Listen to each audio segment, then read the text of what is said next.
And we are live here on Plus One EXP's Roll for Content channel. My name is Tony Vicinda. I'm Chief Alchemist here at Plus One EXP. We are on part 2 of our 4-part actual play of Stonetop here with Jeremy and an absolutely amazing crew of folks.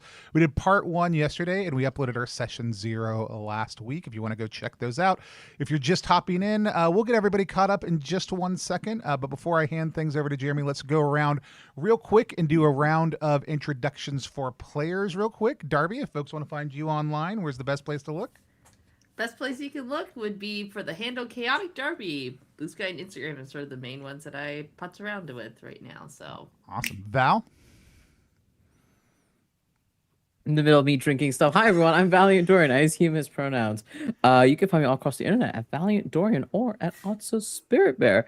Please enjoy that lovely church I just set you on. Awesome. Nathan? I am, if you didn't already know, your androgynous android late night DJ, Nathan Blades, aka The Neon Caster. You can find me pretty much everywhere at the handle The Neon Caster. Happy to be back. Awesome. Me excited too. Jeremy, where can people find you on the internet? You can find me at spoutinglore.blogspot.com or at, let's see if I can get this right, ttrpg.link/Stonetop Discord. Yep, you did it. You got it in one. Okay. I'm getting better. Stonetop Discord has swollen a lot over the last few days also too. Lots of new people. Great time to hop in, ask questions, find out more about the game that we are playing today. For folks who are just joining us today, Jeremy, what's kind of the elevator pitch for Stonetop? So Stonetop is a Powered by the Apocalypse hearth fantasy role-playing game set in an Iron Age that never was. The player characters are the local heroes of a small isolated village, and they undertake kind of classic adventure-style adventures, but with the motive of dealing with threats to the village that they live in or seeking out opportunities to improve the village that they live in. Or occasionally getting distracted by their own side quests. Excellent. Yeah, so that's that. Awesome. If you want to find the game, you can get it ttrpg.link/Stonetop. The other thing I want to shout out here at the top of the show, though, is we have another crowdfunding project coming up here on Plus One EXP for Soothe Wardens by Navarre Jackson that we're super excited about. I mentioned it last time in the middle, but I do want to mention it here at the top because we are trying to get over 100 followers by the end of the weekend. It is a game with no randomization mechanics. It is all role play and resources that you are managing. Navarre has done an absolutely great job of developing this game. There's a full almost 70-page quick start that's out right now that'll give you a insight into the book, but you can find that at ttrpg.link/Soothe Wardens. I'll drop that link in also too, but we've got a stretch goal that the folks over at Transplanar at our highest stretch goal might get a crack at playing some Soothe Wardens on stream. We're really excited about that and all the other contributing team members that we have also too. But with that said, I'm going to hand things over to Jeremy to kind of take us back in to play, do any sort of character work that you want us to do at the top. I know that we had some questions for Darby, and we'll get going. Yeah. So first of all, I sent a content list in the Discord. If you guys want to just take a quick look, I wasn't planning on adding anything additional to what we'd done. I did also want to mention, Nathan, thanks for calling me out and sort of like deftly veiling the puke moment yesterday. No, it's all good. Hey, using all the safety tools on camera normalizes it to make it not weird for people. It is good and cool to highlight when you're having a good time and when you want to dodge bits that aren't a good time for you. It's entirely okay. None of us have strong feelings about safety tool implementation today or always. All right. So I always like to start a game with just like a recap, and then going over the PC's instincts, just so that they're top of mind for me and for everybody, and then also just like quick skimming over the wishes from the previous game, just to make sure that again, folks are kind of keeping that in mind. But we do have a judge, and Nathan, you took copious notes. So would you mind giving us like the 2 to 3 minute recap of what, or well, I guess the 3 to 5 minute recap of what happened yesterday. We'll do the short version right. because I fun fact, in one of the off-air groups of people I play games with, one of the players is somebody who at the time was preparing to pass the bar exam, and so took like god tier level notes. And I learned from him in terms of my note-taking style, which is why my notes are very, very thorough. Maybe after the campaign is done, I'll put the document up for general people to see how I keep notes. But fast facts about session 1. We did a little bit of pre-session detailing to build on top of some of the stuff we had established in the session 0. Awena strongly believes that the Fae are responsible for the disappearances that have happened in Stonetop. Through her own investigations and delving into the forest, they have entangled themselves with multiple Fae. The crowned stag, regal and lovesick, owes Awena a favor.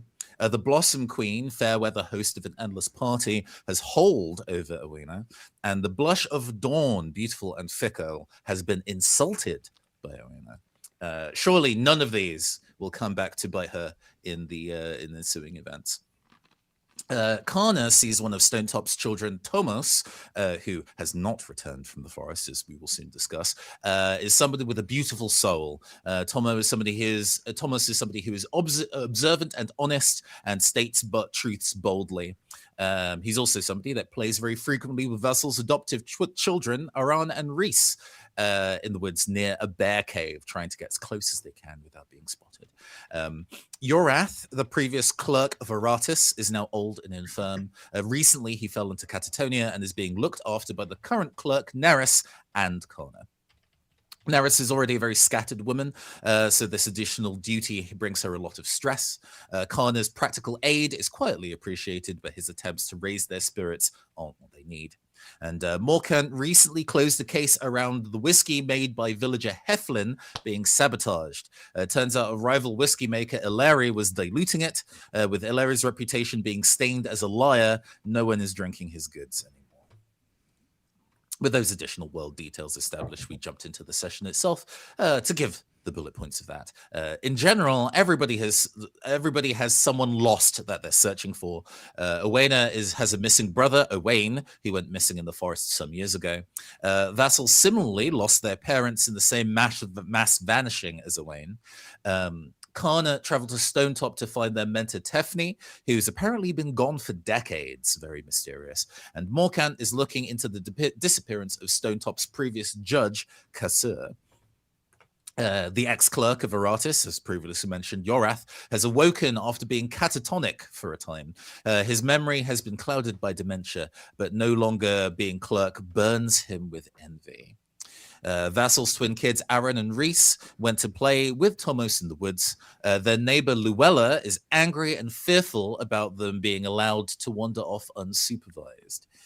There's a regular celebration night at the public house where villagers dress freely in costume and perform with acts of music, poetry, and dance where everyone is expected to attend. The twins returned from the forest during the celebration after a long day of it raining, but without Tomos. He's vanished under mysterious and perhaps magical circumstances. Our group has delved into the forest to investigate it, and alongside a riverside marsh, they have found an ominous snake-like eye in the gloom, raising higher and higher.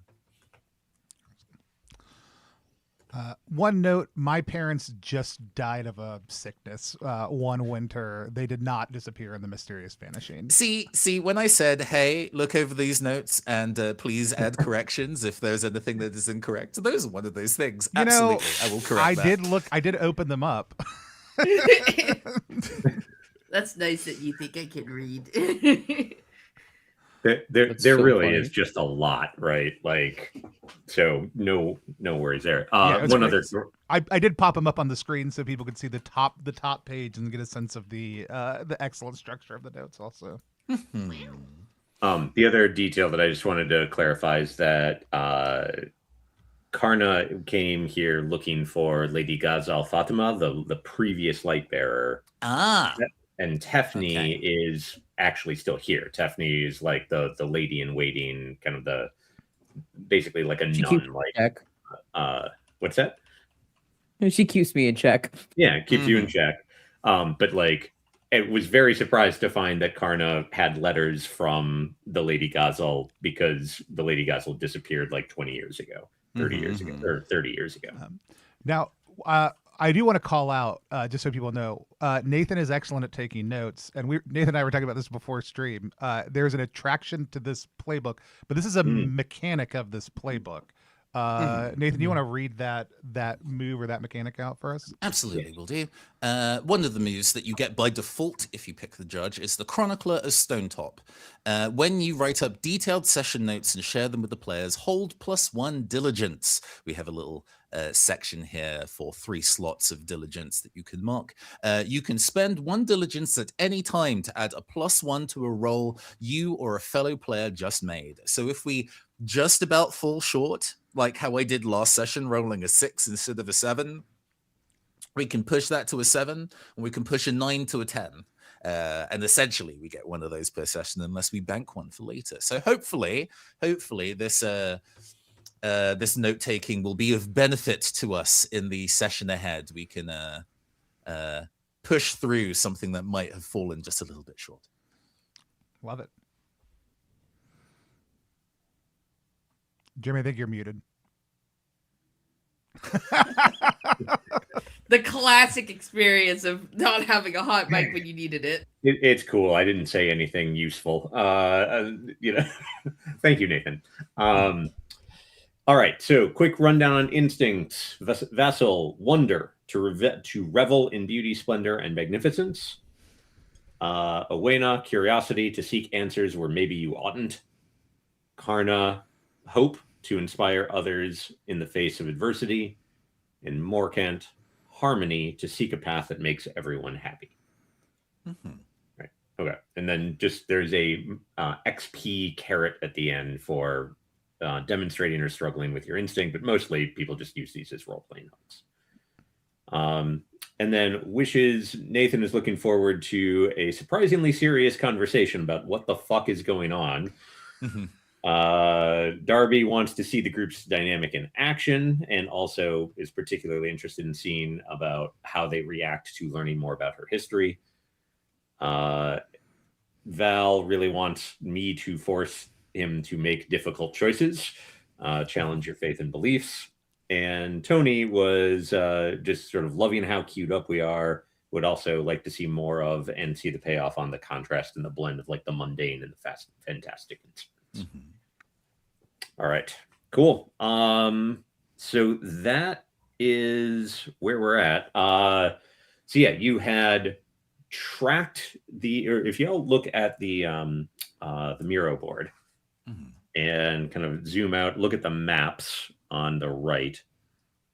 We have headed south from Stonetop a couple of hours towards where the cave bears are.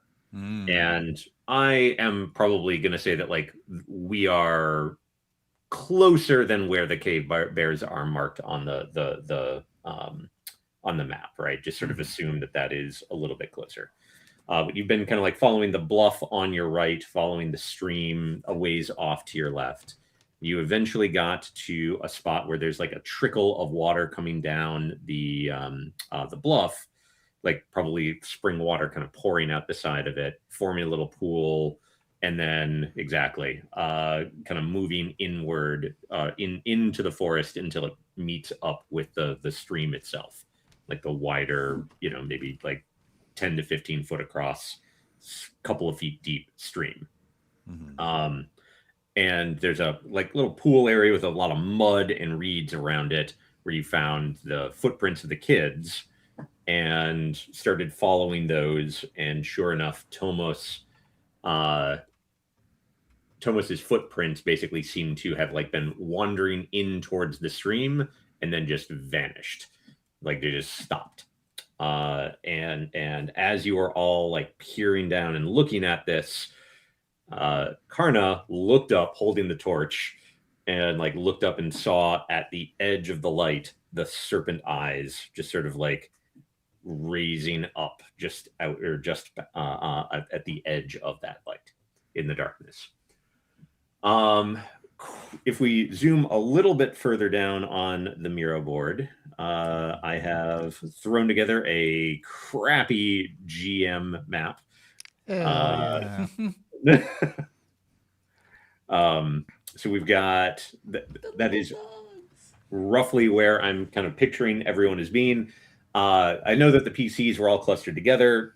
Tony, if you want to like move around the animals where you think they would probably be. Yeah. Where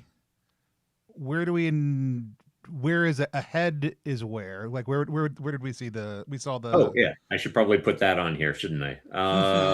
Because this Thanks to also pick the reads horrors for maybe us. as it is the cardinal directions may be inverted. Is that accurate, or did we move? Nope, you guys are heading south, right? So like the cliff is to the west of you. Okay, and perfect. Yep. So you've like basically found We crossed ended the up, little you wet crossed streamy the area. little stream, Gotcha, yeah. gotcha. Exactly. I see what we're doing here. Yep. Yeah. Then I think what you have is probably pretty well because we said they were going kind of back and forward. I guess if we were going down, maybe we'll do like this. Yeah, that feels about right. Okay. All right. So Karna, you obviously are the first one to see this sort of like Yes. serpent at the edge of the light. I think it's fair to say you have never encountered anything like this directly, right? Like, Yeah, I think that's fair. and I think that's fair. It's not just that this is, oh, there is a big like dangerous animal in front of you. You're like, you start to feel your heart just like pounding in your chest. Your like the sweat is starting to pour down the back of you. Like you are experiencing a fight or flight reflex, well, basically like everything in your body, your emotional reaction is just like freeze or run or whatever, right? Yeah. What do you do? I think Karna, like seeing this, there's a moment of terror. We watch his pupils kind of like blow up, seeing this, and this serpent rise up hissing.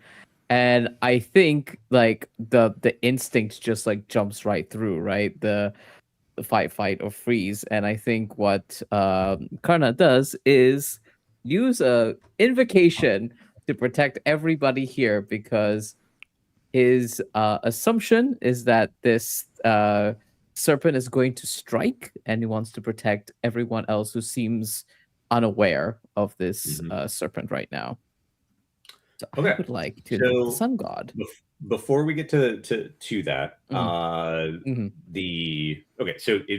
basically, in order to do this, one, you have to speak consecrating words to like consecrate the flame. Yes. Oh, okay.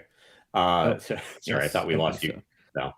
Oh, apparently you did. Apparently you did lose me for a second.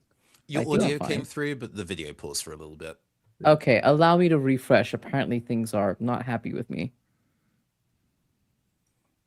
Whoop. Just one moment. Whoop. Boop. Boo-doop. Boo-doo, boo-doo, boo-boop. While the refresh is going, I'm actually very curious to kind of hear about how do you like to handle combat, Jeremy? What are your principles about things like this? So I will generally just sort of like follow the kind of like I dislike it when people use the term cinematic combat, but I think that is the way that we tend to process like not structured like not turn-based combat, like just thinking about it like a movie and how it would play out in an action scene tends to be, I think, the most natural way for people to deal with this. So what I will tend to do is either just when there's a pause in the action, I'll get a general commitment from everyone and then figure out which of those things it makes the most sense to resolve first. or I will intentionally just say like, okay, I'm going to move the spotlight and point it at you and put you on the spot.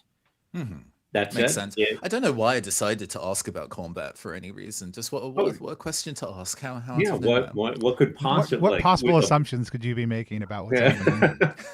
But anyway, but I do also want to say, like, if at any point you're like, wait, I'm pretty sure that I would interject here, and I have like a good reason to do so, just raise your hand, or like get my attention somehow, and then we'll certainly like take that like pause, check in, and take that into account. No problem. Okay. All right. So to use an invocation requires that you, if you look at the moves, I think you have consecrated flame, right? So like you speak words of consecration to make the flame a holy light, and then you pour the spell or the invocation through that. Now, I don't think there's any reason to say that like that has to be two distinct actions, right? I think that's perfectly fine to just be like, whoa, I am going to want to know what it looks like. But even before that, I do want to gently push back and be like, okay, I totally get fight or flight, but you had said in session 0 and earlier that you'd never used this invocation before, and that you didn't, you like doubted yourself as to whether or not you actually could use it. Yes. Do you think that there is a legitimate danger here that Karna chokes? Yes. Okay. I do think so. All right, cool. In fact, I'm excited about the possibility. Okay. I need to seem less joyous about this, but I am. because the move as written just happens, right? Yeah. Well, the consecrated flame just happens. The actual invocation involves the invocation. A roll. Right. Yeah. But the question I've got here is like, this is a tag terrifying creature, and you've already established that like you're like,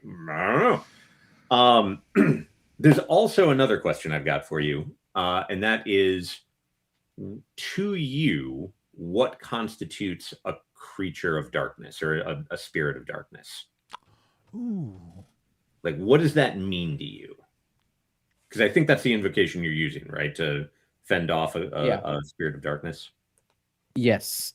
I think Karna sees a spirit of darkness at this point as a like what he has been taught thus far, which is like some sort of entity of darkness and malevolence that it has, that this sort of idea in like religious doctrine of like, you don't necessarily know what the devil looks like, but you have a feeling that when you see it, you'll know what it is, right? Sure. You'll know it's the devil, right? And I think that is that's the assumption that Karna is working towards, is that like, if I see a demonic entity, I will for sure know what it is because I'll look at it and I will know. And this feels demonic to you. Yeah, the darkness, the I think a lot of the circumstances of everything is like bleeding into Karna right now, right? It's the lore of Stonetop of these people disappearing. It's this like mysticism and superstition of what happened to Owena's like twin brother. I'm sure like even if Karna doesn't know if it's Owena's sibling, at least knows a child went missing at one point. Right. So I think there's all of that is bleeding in. Karna, I just want to confirm that I'm hearing it right. So is this the first time then that you feel like you have encountered a spirit of darkness? Yes, I think so. Everything Karna has done has been theoretical up to this point. And the reason why I was very, very cued in on invoking the sun god at this point is because the idea that the consecrated flame just happens, for me, feels equivalent to someone grabbing onto a rosary or to a cross and being like, "Ooh, I'm scared," right? I'm going to like stand here, be scared, and hope. And this is my safety blanket. This is my protection. He's grabbing hold onto Helios light. Whether he's going to be able to execute and do what he believes is what the Servant of the Light will do at this moment is going to be up to the roll of the dice, I think, Okay. and his inexperience. So I think we're definitely looking at a defy danger to just see if you choke up on your fear first. Love and that. then Love that. Let's go. and then the danger, of course, being, do you choke up in your fear? The question I've got for you is, do you believe that this is that you are that like to do this that you are enduring or holding steady, exerting willpower, applying expertise? Oh, holding steady. Holding steady. Okay, so Yep, this is which has a -1. Oh no! Which has a -1. It's great. Okay, let's roll. Mm-hmm. That's a 6. I rolled a 7 on the die. Oh, a -1 is a 6. My Well- experience? So to check, what's the stakes on this going bad, Breaking Bad here before I immediately invoke this +1? So I think that like basically what we're looking at here is Karna maybe makes a noise, but like is effectively paralyzed by their own fear, and like I think even to quite possibly the point of like dropping the torch and like staggering back a little bit. I see. That feels right. You know what? I'm gonna let that happen. I will. Yeah, that I will feels good. save Let it this happen. +1 I was for gonna later. say, Yep. yeah, that we might need it more. It's fine. Don't worry about it.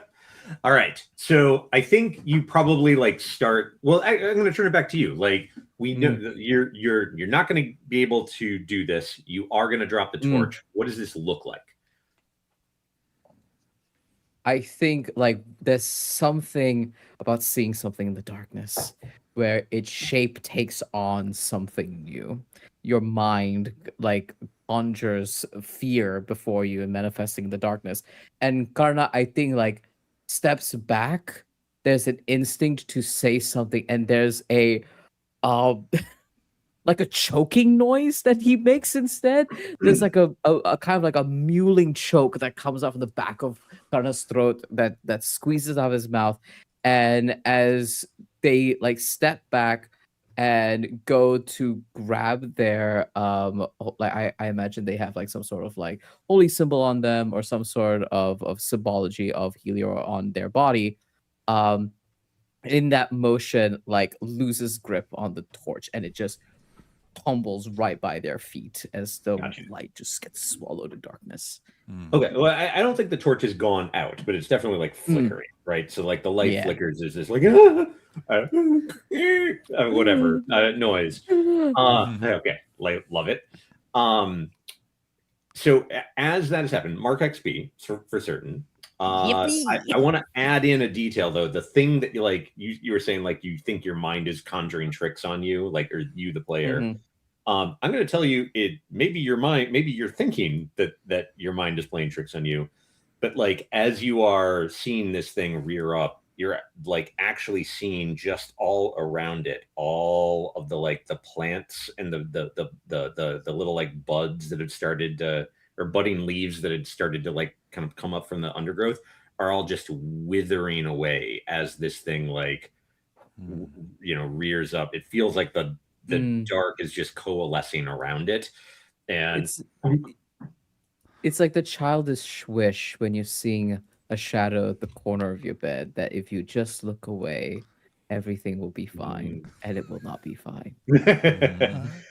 All right, Vasil, I think you are probably like the most tuned in to everything that's going on out here, and I think you, even before that happened, you probably like catch the dogs whining and Toto like starting to make a hissing noise in that direction, and then you turn and see this sort of thing like looming in the dark. Yeah, that's great because I also kind of wanted to build on what had just happened a little bit also too. So one thing I didn't want to ask at the end of last session because we were finishing, but I would love to see if I can get you to give me I know that it was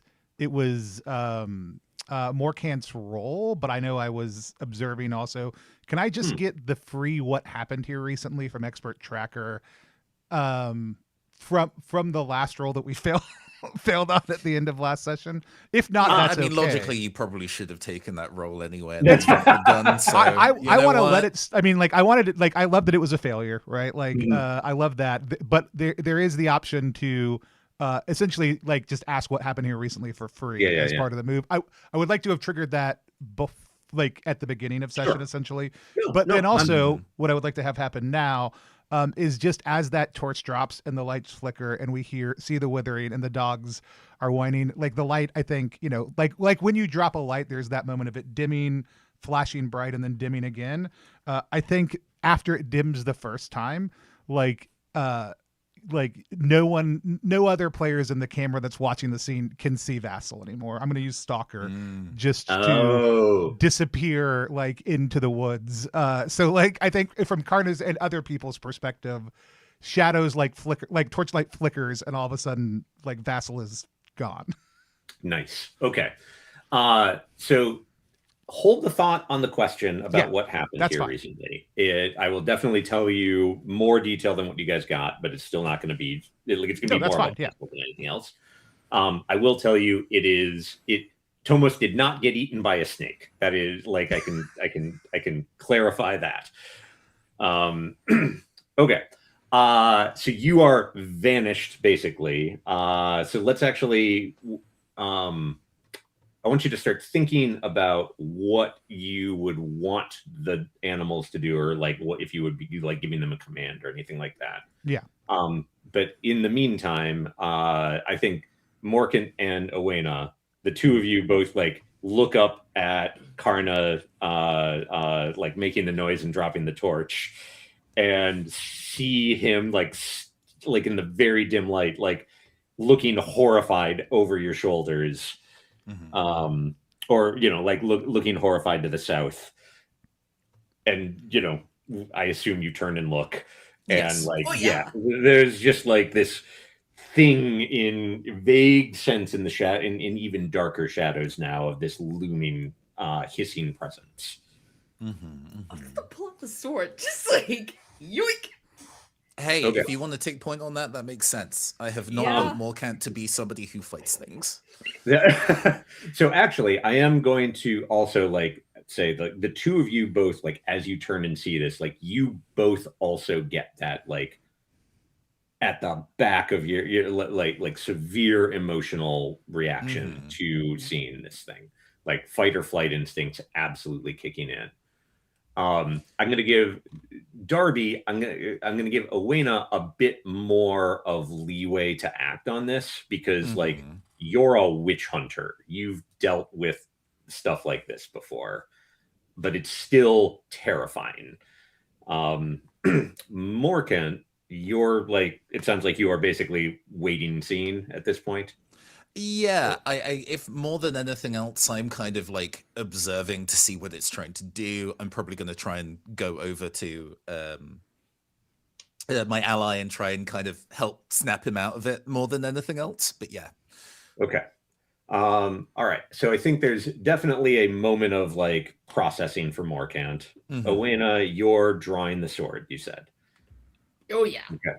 I think Um, the fear that she feels just instinctually has pulled out this blade, almost not sure. even really thinking. It's just that it just sort of kicks her into automatically yoinking it out. Are you stepping forward? Are you Stepping forward, Orcant is lovely and capable and very new to Stonetop and Mhm. trekked out into these woods wearing I'm probably still like some of the Still the clothing. vestments. There's a Still cape, but investments, yeah. it's like a cloak that you borrowed from somebody like you. okay? Would So, you say that you are like stepping in front of them and taking up a defensive stance? oh yeah. Okay. I think you are rolling defend then. Is the Mhm. sword? Oh, roll to make a move while wielding the sword. Take damage because of the blaze die. The blaze die, I think, moves into step 1 just by drawing it. Oh, Yeah, we should look at that, shouldn't we? Mhm. My big I was like, if fancy Jeremy's not going to sword. trigger that, I'm not going to mention it. Well, it'll be good for hitting the snake later. True, So true. you know, double-edged flaming blade. So let's see here. Okay, so actually, it's just you have to call on the fire spirit within, right? So you can draw the blade and just use it as a sword. You do not necessarily have to like whatchamacallit, Invoke the spirit. Invoke the spirit, invoke yeah. the spirit. Mhm. Yeah. Now you certainly It's- can. And when you so let's actually read this out. So when you call on the fire spirit within, the blade erupts in flame, plus magical, plus dangerous. Yeah, no shit. And it casts light, reach an area. The hilt gets hot, wear thick gloves. Okay, but it also starts with a blaze die of nil. So when you clash with the flaming sword, after you resolve the move and deal damage, increase the blaze die by 1 step. When you roll to make a move while wielding the sword, take damage equal to the blaze die, which ignores armor, except that right now it's nil. So like, if you want to invoke the flame, you absolutely can. And there's like no harm in doing that. It won't like burn you as you roll to defend. Okay. All right then. Yeah. Let's invoke the flame. Yeah, I imagine she invokes the flame spirit as she like unsheathes it, especially if if Carnage dropped this torch. Yeah. I have my own light source. Who needs an oil lamp? Okay.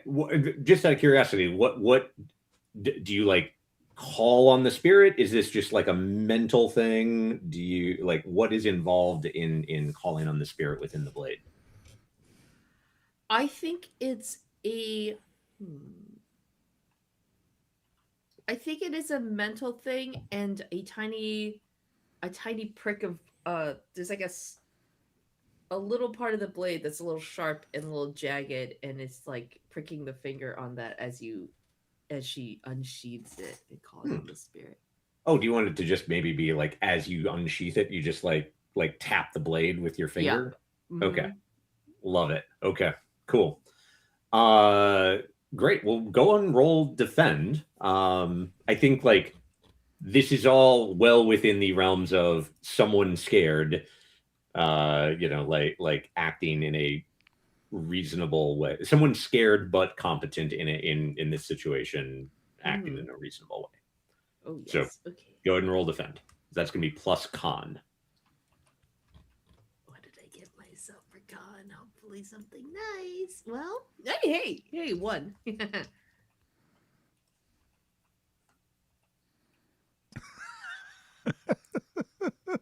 Wait, hold on. Oh no. Oh no. Just Oh god. Yeah, that's fine. What'd you roll? 7. I rolled a 6 and a 1, which is so brutal. Total Oh. 7, so it's not terrible. right. Six Okay. and a 1, that's an 8. That's a Yeah. hit. Hmm. Oh yeah, that's how math works. It's fine. Okay. I was like 6. Yay! You were like the robber shows up and takes one of my wheat. and- Yeah. You took my sheep. Dang it. All right. Put you back in the desert. On a 7 through 9, or hold 1 readiness or 2 with a shield. Spend your readiness 1 for 1 to suffer attacks damage instead of reward. From your ward to yourself, strike back at the attacker. Deal damage with disadvantage. Oh, you're coming through a little quiet. I'm muttering to Muttering to yourself. yourself, I yeah. realize. Yeah. Let's draw all attention from the ward to myself. So Oh, okay. I guess pulling. I do want to be clear. Like that makes perfect sense, but I also want you to realize that like you are holding readiness, so like you don't have to spend it right now. Ooh, okay. Yeah, I think that's the first time we've talked about hold on stream, which just implies Yeah. kind of like a meta currency that you are literally kind of holding until you're ready to use it. And basically in this case, it gives you permission to interrupt what's normally happening. So now with that said, like drawing all attention from your ward to yourself makes perfect sense. But at the same time, you've also just fictionally stepped forward and drawn a flaming sword, and you're pretty sure that this serpent is looking for you anyway. Yeah. So, like, do you need to spend the resource on it, or do you want to just hold on to that? And now that you say this, I think I will hold on to this Okay. meta currency. All right. So that's happening. Vassal, what are you? So, like, you see this thing like starting to like slither in, like uncoil itself and move a little bit more closely. The Toto is like unfurling themselves. Yeah, I mean Toto's drawing attention in the way that Toto does great. Yeah. I think the dogs are kind of, and I will move them. Let me let everybody else see our intense tactical role play here. I think the dogs are like. The dogs are moving forward, like one on each side, around this thing, while Toto and probably more largely Owena has their attention. They're kind of positioning themselves to attack from any side. Okay, I will say that one, I think you're going to either have to spend their loyalty to do this, right? Terrifying supernatural entity. They are natural creatures. Yeah. So like if you want them to overcome their fear and do what you want anyway, that would be a perfect use to spend loyalty. Okay. And then are you like giving them a command, or is this just something that you think they would do? I think this would be the normal pattern. I also don't think this is inherently aggressive. Like I don't think they're moving in on this thing. I think they are moving into position. Flanking. Yeah. So like this is not them attacking. Which I would argue I don't think I should have to spend the hold if they are just defensively kind of positioning. But like if you want me to, I will. Like that's your call. I know. I am gonna push back on that because like these are normal creatures, right? Who are encountering a supernatural evil. Okay. So like I do think that they need to no, I'll spin it then. That's fine. Okay. Similarly, like similar to Owena, like you are feeling that fear, but you know how to deal with it. And so I think that's like, if you do something absolutely reckless, I will make you like defy danger on it. Yeah, but for if sure. you are just like, keeping your distance, etc., it's fine. So what do you do? So this is even though it is dark, this is the best look I have gotten at this thing so far. Like so far I've seen the withering in the forest and the tracks that it has left and it disappearing into a hole and its tail, but this is the first time I've gotten to actually look at it. I am just going to take it in. Like it is supernatural evil, but it's in the form of a snake, which is a thing that like Vassal understands snakes and has more than likely handled snakes and killed snakes and caught snakes. So while it is wildly supernaturally evil, there is a part of it that like Vassal understands, and I want to try to process this encounter through the lens of, okay, this is a really big snake we've got in front of us. I'm just going to take it in. I don't know if there's a move I'm trying to trigger here. No, let me just give you some info Yeah. and description. So basically it is, especially as the sword starts to light up, right? Now you've got like another torch basically casting light, and it's becoming visible at the edge of it. Rough guess, you would say maybe 100 feet long, maybe about yay thick, like basketball size thick, throughout most of its body.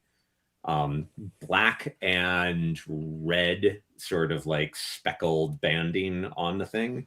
But as you're like watching it and taking it in, you're realizing that it is not, it's clearly a snake from the part that is like reared up and like its head is rising, that is where it's like looks like scales, looks like like flesh and everything. As it get at like lower towards the ground, you realize that it is forming itself out of the soil, and like the plants and the and whatnot are just sort of like coalescing to like form the coil that this thing is like standing on. And as that's happening, all of the like vegetation around it is just sort of like withering away and like dying, it almost to like form this thing. It's like sucking the essence out of these Yeah. things to form itself. Okay. Yeah. But yeah, like and it is like as its mouth opens up a little bit and it starts to like like side wind or uncoil, like moving in like it's gonna go after Darby, or after Owena. Like you see it, the telltale sign of like poison just kind of like dripping from the thing. Excellent.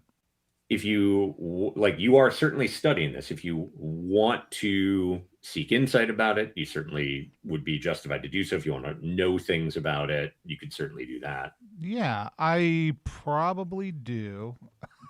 And I just wildly got off of the mirror board. No, I mean, just like as far as I scrolled way further away than I should have, to look at what my options are. As I zoom back in, that is not what I want to see. So I was looking at my playbook moves first, just to make sure I didn't have anything there that mattered. All right. So no, you said no things and seek insight would be the two most likely ones. most Yeah, likely I mean, ones. You could also like, there's nothing stopping you from like drawing and shooting at it. No, I understand that. I don't think it would be. That doesn't feel right. So seek insights when I study a situation or person, looking at the GM for insight roll plus wisdom, and ask them questions. I do think that is what we are doing. Okay. So that's a 6 and a 2 plus 2 for a 10. Boom. Ask on a 10 plus, ask the GM 3 questions from the list below. What happened here? What is about to happen? What should I be on the lookout for? What here is useful or valuable to me? Who or what is really in control here? What here is not what it appears to be? The two I know I'm asking for sure are what here is useful and valuable to me, and who or what is really in control here. Can I hold my third question till after I get answers on those? Yeah, of course. Cool. So what here is useful or valuable, and who or what is really in control here? Yes. Okay. Let's see. So the who or what is really in control here. Let me actually answer the what here is useful or valuable to me part first, because I think that one is easy. The way that it's forming itself out of like the soil, the rocks, etc., it immediately feels to you like a thing of the earth, and the running water strikes you as a potential ally, right? Or potential like tool that you could use against it, or at least use to protect yourself against it. Who or what is really in control here? And I can get more specific on what I think Vassal is actually thinking at this point in time. Is, do I think that the snake before us, the serpent before us, is its own self-possessed entity, or do I think something else has sent it? I think, because I don't think fictionally he would have a lot more context, or they would have a lot more context besides that. Just like, what's your instinct tell you? Is there something is this a supernatural beast self-possessed and on the attack, or is this a scent killer? I think your gut is probably telling you that this is a manifestation of something. Okay. Right? It's not like it wasn't sent. It might have been put on the scent, but it wasn't sent. Okay. right? It is its own manifestation. Excellent. All right, and then you had a third question. Yeah, and I think what should I be on the lookout for? And this is kind of me thinking more. Can I? Obviously, there's a menace here. Does this thing seem poised to attack, or if that's already evident, give me something more. Oh yeah, no. It certainly it's fixating on like you can tell it's like got its eyes on Owena, and it is like that is what has drawn its attention. It is definitely about to attack. Okay. And actually, oh, this is perfect. Like what should you be on the lookout for? So you're kind of like expecting it to snap out, right? Like a snake. And suddenly it kind of does something that you wouldn't have expected. It starts to like it stops hissing and it starts to like do an almost inhalation. You see it sort of like swell up and more of like that kind of like decaying thing around it all starts to like strengthen. A lot of the things around it just like as it breath weapon. All right. Morkan, you've like kind of moved back behind Owena to like help with Karna, right? Mm-hmm. All right. I don't think you're like triggering a move here. I think like you are just unless you want to like think otherwise. Well, I'll talk about what I have in mind, and you can tell me whether it sits good or not. I have one of my moves is bear witness. When you speak the truth with conviction and candor, none can doubt you. They may deny what you say, but in their hearts, they recognize the truth. And I want to essentially go to Karna and be, I'll do it actually in character voice in a second, but kind of like, take heart. You're not in this alone. We have two people who are really experienced in the woods, and together we'll be able to defeat this thing, or at least make sure that we can escape safely. Don't just fall apart. It's not over yet is the idea, and try and kind of, which I think is true, the fact if we all work together we can kind of make our way out of this alive is a thing that Morkan genuinely believes. I love that. And it is like they what's the effect on it again? Like they hear you. They may not immediately believe you, but that what you've said is undeniable. So specifically, none can doubt you. They may deny what you say, but in their hearts they recognize the truth, which for a crisis of faith I feel is appropriate. That's fucking awesome. Okay. And those are basically the words that you were saying. Yeah, to put into and in character voice, Morkan kind of like lays a hand on Karna's shoulder. Even though this man is very, I would say, chiseled and not quite waifish, but still, not a burly presence. The hand still feels quite grounding, and quite close in your ear. Take heart, Karna. We're not here alone. You're not here alone. This is difficult and scary, but there are 4 of us here, and 2 of us really know these woods well. We'll escape together alive. All right. And Karna, you like feel that like that basically you are free at this moment to let like the fear kind of like leaves you, because like we said, you know in your heart that this is true. However, I think as you are seeing like getting through this, you also see the like sort of like bulging of this thing. And I would like at this point to kind of go around and find out like what is everyone planning to do. I think Morkant, you probably don't really see this because you've been like, giving a pep talk. I was going to say, if you allow me to segue while I have the firm hand on Karna, I was going to push us both into the ground at speed.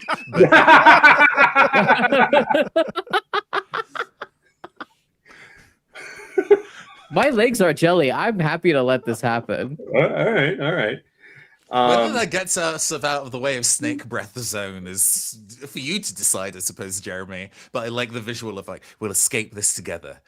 I'm sorry. I Done. personally love it. I like it mud, too. right? Owena, you see this thing like rearing up. What is your like plan when this happens? I believe part of defend, one of the things is Chorn. I'd love to strike back at an attacker, deal my damage with disadvantage as a response. Is that possible? As Not part of the defense? really, because like in this particular case, it's doing like if assuming that it's spitting at you, right, or like blowing something out, you're not close to it. Like you are limited in these things by the Sure. fictional circumstances. How about have an attack's effect or damage? Oh, sure. You can absolutely do that. You can also Yeah. do something else, right? Like you can defend yourself and then spend that hold or that readiness to like mitigate the effects of what happens. So like if you want to say like, you know, you duck and cover or like dodge aside or something like that, you can. And then this is just a bonus on top of that. Oh yeah, tuck and roll. I do not care about mud. All right. So like basically like just dive to the ground and try and like get under the spray as it happens. Yeah, I Or- guess. And Peel, if Morkant and Karna are going in one direction, Owena is going in the opposite direction, so it Gotcha. can't just like keep targeting all of us. It's gonna have to split its attention somehow. Cool. All right. So I've just kind of like moved you guys in different directions on the map. And then Vasil, what do you think you are doing and or commanding the pack to do? I mean, I think the pack's generally doing what it's supposed to do at this point in time. I don't think I would push them in further. I think that Vassal is going to.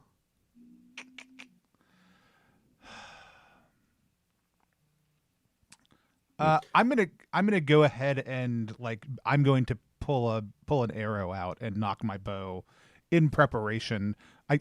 Vassal honestly wants to see kind of how this works, and watching everybody dive to the ground makes me less concerned about the immediacy of the situation. Like Sure. they actually all surprisingly did what they should have done, generally speaking, and so Vassal is just still preparing. Gotcha. And as far as Toto, who is basically now in the way, like between Owena and the snake. Yeah, I think we see Toto's legs kind of. I don't know what a feathered drake's jump height is, but I think we probably see Toto's legs tensing as they kind of sense this attack coming also too, and they will essentially be defending by getting out of the way also too, but are kind of waiting till the last minute. They're trying to draw attention also too. So, okay. Do you think that they are defending?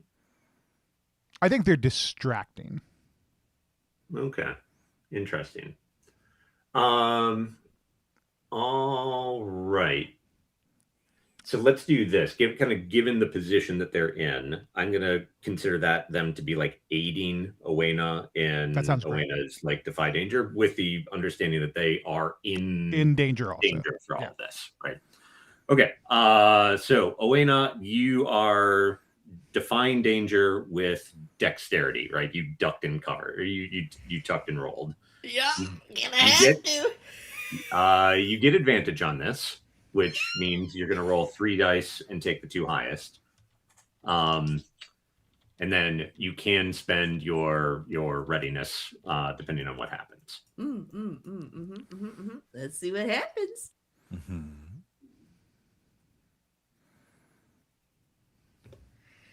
So good. And I don't need to roll with advantage because those are double boxcars. Nice. Tragically, with a -1 in dex, that kicks it to an 11.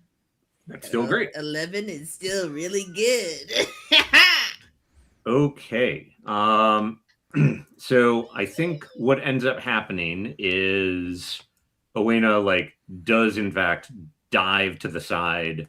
Toto like just sort of like screams for her and then dives in the other direction. And there's this blast from its maw of just this like cloud of poison basically. And like everything in that area just like withers and turns brown and or like just like almost reduced to ash. They're just like all right. Okay, so fortunately, it was absolutely focusing and like blasting like in Owena's direction. So like Karna and Morkan, it's not like at the two of you. Like maybe Morkan, like you feel the like right around your boots, right? Like your feet wrappings, they like start to like wither away, and you're like but it doesn't. It's not like actual harm or anything. Karna, you are like, okay, this just happened. What do you do? Like, this moment of clarity. In this moment of clarity, Morkan, as you like hold firmly onto Karna's shoulder and then pull him downward, you see that he's sort of like steadies up and like lifts up only like his shoulder and his chest, like realizing what you have done, and like holds on to your wrist for a moment as they just go, thank you, I nearly lost myself there. It's fine. Let's just make sure everybody's okay. Everybody's okay. Where are they? And I think like now we see that Karna is like eyes darting in the darkness, and is going to like dart towards. Now is when Karna like not brave because they're feeling brave out of necessity, and like pulls themselves up with their staff, and they're looking for where Vassal is, looking for where Owena is, and sees this terrifying serpent, and all that he could think about is doing the thing that he has only heard about in the letters from Lady Guzzle about how to protect oneself and the people around you from creatures of darkness. And I think now is when they will actually pick up the torch and try to whisper prayers of and incantations of Helio and try to bless the flame. I'm using what's the name of that move? If Miro will cooperate with me, there you are. I would like to use Consecrated Flame to begin the process of consecrating this flame. Cool. So you want to read that move for us? Yes, absolutely. Consecrate Flame is one of the moves in the Lightbearer's playbook. When you whisper words of consecration to a flame, the flame casts a holy light. Holy light is uncomfortable for creatures of darkness to look upon, but does no true harm. The holy light lasts until the flame goes out or until you consecrate another flame, whichever comes first. Okay, so you've got that lit.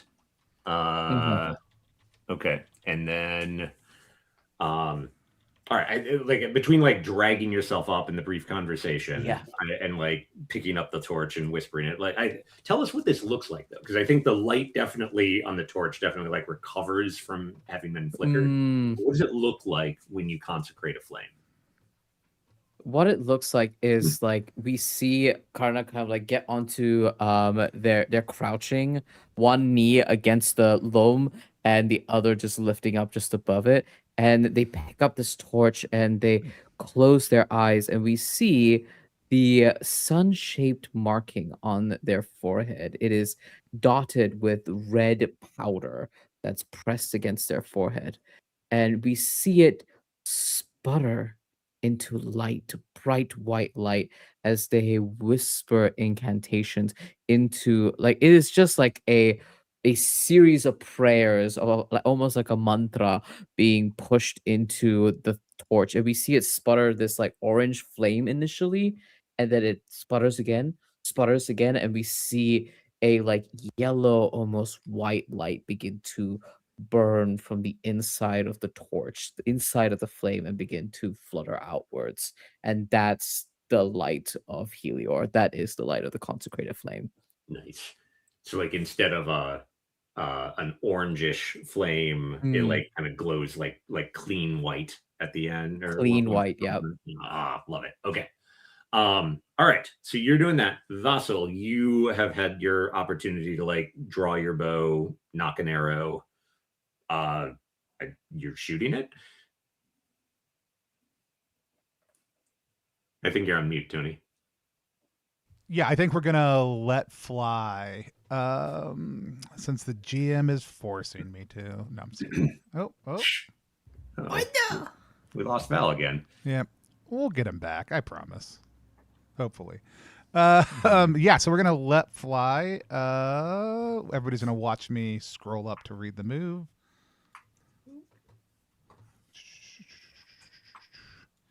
Basic moves. Let fly. Sorry, everybody, for the camera work live. So let fly. When you, well, maybe not. When you calmly take an easy shot with a ranged weapon. So I think if this were just any beast, I think I would agree that this was absolutely like it doesn't know you're there. You're a hunter, right? Like whatnot. I think the fact that this thing is terrifying and clearly supernatural and like flinging around clouds of doom. I think that probably means that this is like that you do feel under pressure for this. If the shot is trickier under pressure, first roll plus dex. So that is what we were doing. I assumed that was where we were headed. I just wanted to make sure. Sure. 5 and 6 plus 1 is a 12. So on a 10 plus, I have a clear shot and deal my damage. And what is my damage? That's a great question. I'm pretty sure that a ranger's damage is D8. And I believe that is correct. I think you have a war bow or something, or a composite bow. I think that does +1. Is the thing? Well, now that everybody doesn't have to watch me scroll around, we'll go back. We'll go over and double check. I always lose myself on here. +1, far +1 damage, piercing are the tags. So that is going to be a 7 damage. Nice. Okay, so you do 7 damage to this thing. All right, so it does it does have like scales, right? Like they're weird scales, but it has like created scales. So that does not do as much damage as you would have otherwise. And the piercing it says X piercing. X correct? piercing. Yeah. So X piercing means that the piercing value is dependent on Stonetop's prosperity, which is 0 by default. So if you guys spoiler, you're not going to. What? But if like in a long-term campaign, we increase the steading's prosperity to +1, then all of a sudden everyone's metal weapons are suddenly like become better. Get better. Gotcha. Yeah. So this is how good is my arrowhead as X, essentially. Yeah, exactly. Gotcha. So you end up dealing 5 damage to this thing, which is like it's a solid thunk right into like where basically this thing's heart kind of should be, and it does not seem to give a shit. Like it definitely is like, and it like just keeps like uncoiling itself, moving towards Owena. What do you do? What else? I also would like to call out a classic piece of snake handling strategy to and tell Morkant grab its neck. Oh, right. With a man catcher. Yeah, because Morkant has a tool that is so good for dealing with his trust. neck. We've been thinking. We've got yeah. No, we're on the same wavelength. Into it. Okay. So I actually want to check in on Owena because you see this thing, like you see an arrow come out of nowhere and shunk into it, and it is just like as you are pulling yourself off the ground, the flames are still like licking on the blade, but it is just like coming at you, and this is creepy as fuck. You see the arrow, like as it's moving towards you, the arrow like dissolves into the thing, and It's gonna breathe like arrows now. and like it's doing that as it's like kind of moving, it like slithering in your direction, fixated on you, and it does another like sort of move. What do you do? Ooh. Oh, I want to punch. I want to hit it. I want to hit it with the sword. I want to hit it with the sword. I want to get up, roll in close, and just go for a swing. I think I'm going to aim for its face, if possible. Sure. Dope. Okay, so just to be clear, this will be going on the offense. You'll Yes. lose your readiness. Yes. Okay. But this seems like a clash. You are attacking it, it's attacking you, or it certainly seems like it's about to attack you. When you clash with the flaming sword after you resolve the move, deal damage. Okay. Cool. Strength. Boy.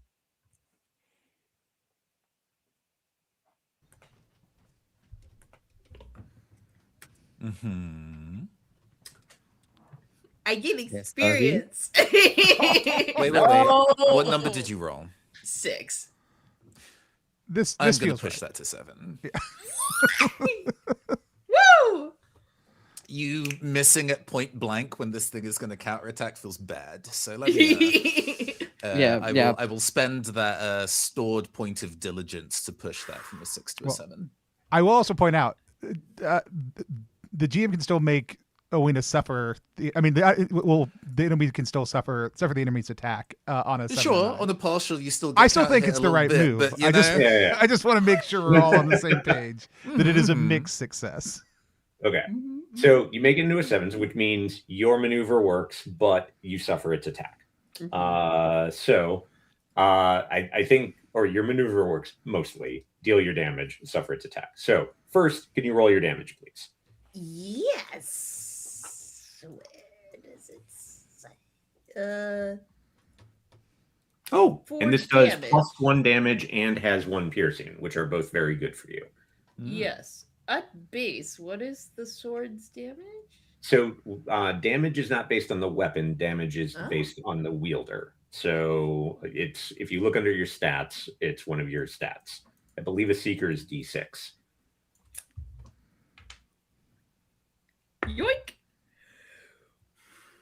You're getting retired. 1. All right. Plus so 1? So it's 2 damage, and you got 1 piercing. So it does actually hurt it, just not a ton. Like it ends up like slashing it, like you get a cut across its face, and it does like slice in. It doesn't bleed per se, but it does slice in, and it does deal some damage. Not much, but it does a little. But unfortunately, it then does like it snaps back a little bit as you hit it, and then it just immediately like just snaps out and bites into your into you. So can you roll a D10 plus 1? No. 2, 3 total. Okay, well that's not bad. That's 3 damage. Like that could have been way worse. So bad. And do you have any armor? I don't think you. I don't think I do. You got an effigy. I do have an effigy. Oh, can that like take damage instead of you? It can, but it's probably not like it's very inefficient. You can do it once basically before you have to like recharge it. So I would probably wait until it's something nastier. I would agree.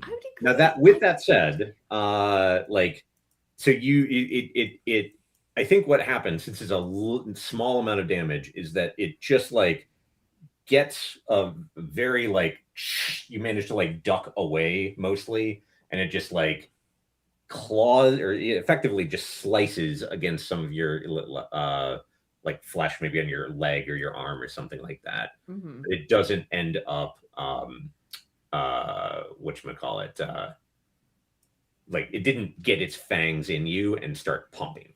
Yeah.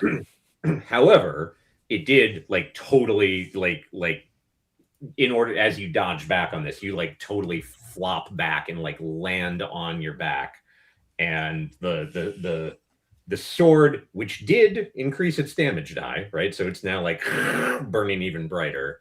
Yay. It has like fallen just a little bit out of your reach. But it's just sitting there like still like burning and like crackling and hissing in the mud.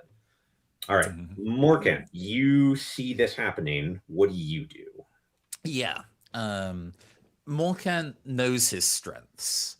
In the kind of judge training process, all judges we've established in our session 0 are given a man catcher as a weapon to wield. For even though they kind of have to sometimes use force to handle circumstances in society, they are not designed to be executioners.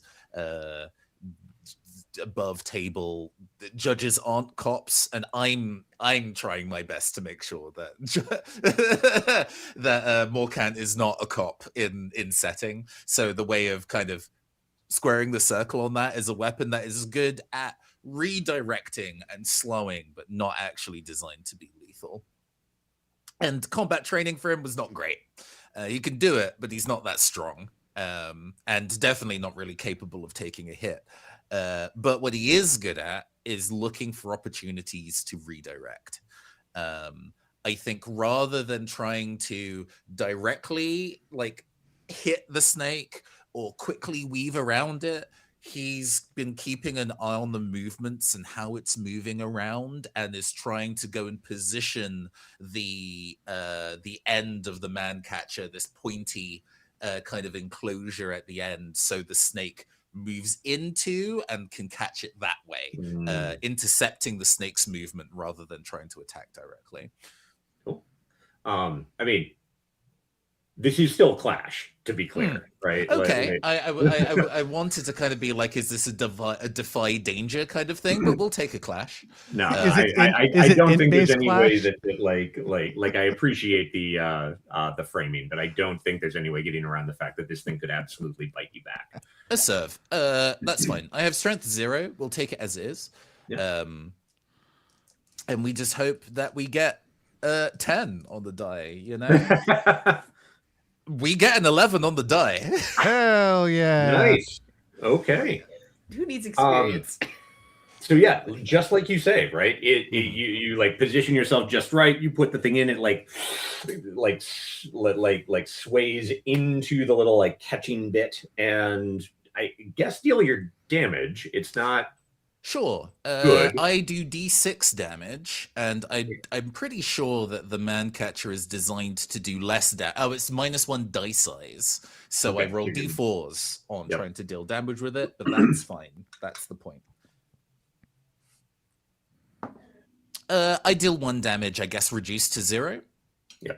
Okay, but you do have it, right? Like you've Mhm. caught onto the thing, which is big.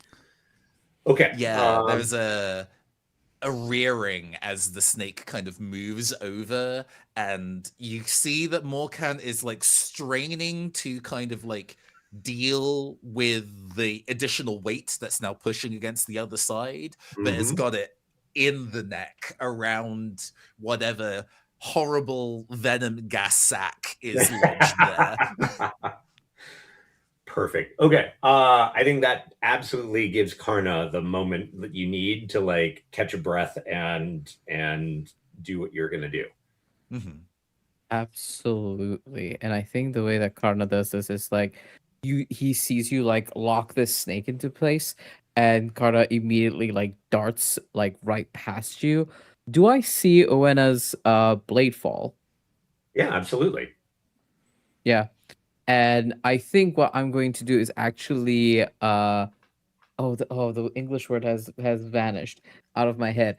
But basically like move to the others, like the other side, so that it will focus, so I can like hold it on the other side Flank. of where Morkant is holding it. Flank, Mm, thank you. like it. I would like Yeah. to flank it. And I would love to invoke the sun god. And as I do so, I'm looking over to Owena and I'm saying, do what you must, grab your sword. We will hold it. And I will invoke the sun god. Specifically, I would like to use the invocation, hold back the darkness. Love So I will read out Invoke the Sun God to folks here. When you imbue a holy light with Helios power, choose an invocation you know and roll plus wisdom on a plus wisdom. On a 10 plus, it works as described, and you must choose one consequence from those lists below. On a 7 to 9, it works as described, but you and the GM each choose one. And I'll read out Hold Back the Darkness, which is the invocation I'm using, which is spirits and creatures of darkness are repelled by your light and cannot approach. The cowardly or mindless flee outright. Those forced into range of your light might deal damage with disadvantage. So first, we're going to see how it works. I got to roll with wisdom. What is my wisdom? I think I did good on wisdom. +2. Yeah. Okay. Let's do this. That is 4, 5, 6, 7 +2. That is a 9 on the die. Okay, so I think that means 9 you total, pick a rather. consequence and I pick a consequence, correct? Yes. Okay. Yes, that is correct. I am going to choose that the invocation has its reduced effect. Okay, and what is the reduced effect? But the reduced effect means I must maintain an unbroken litany of prayers in order to maintain this effect. So we see Karna being like forced to like sputter out mantra after mantra in unbroken breath in order to maintain this light. Okay. And I am going to choose that when it ends, you must bask in sunlight for an hour or so before using this invocation again. Very fair. All right. Okay. Okay. So tell us what it looks like when the invocation happens. Obviously, you're doing the litany of unbroken prayer, which is fucking dope. I think we see like there is a low, uninterrupted tone in the way that Karna is like sputtering out this mantra, and it starts clumsy, but then it stays more anchored and more anchored the longer he goes about it. And what he's doing with the consecrated flame is he is basically putting like oscillating it around the serpent in a revolution, right? And he's just doing this sort of like consecrated prayer again and again, and this bright light is just imbuing around the serpent and creating this sort of like wide bright white light around it. Cool. Can I throw in like I'm kind of imagining Please. us seeing at like a trail on the light as it like Yeah. almost makes yeah, okay. Hell yeah. Cool. That is super awesome. All right.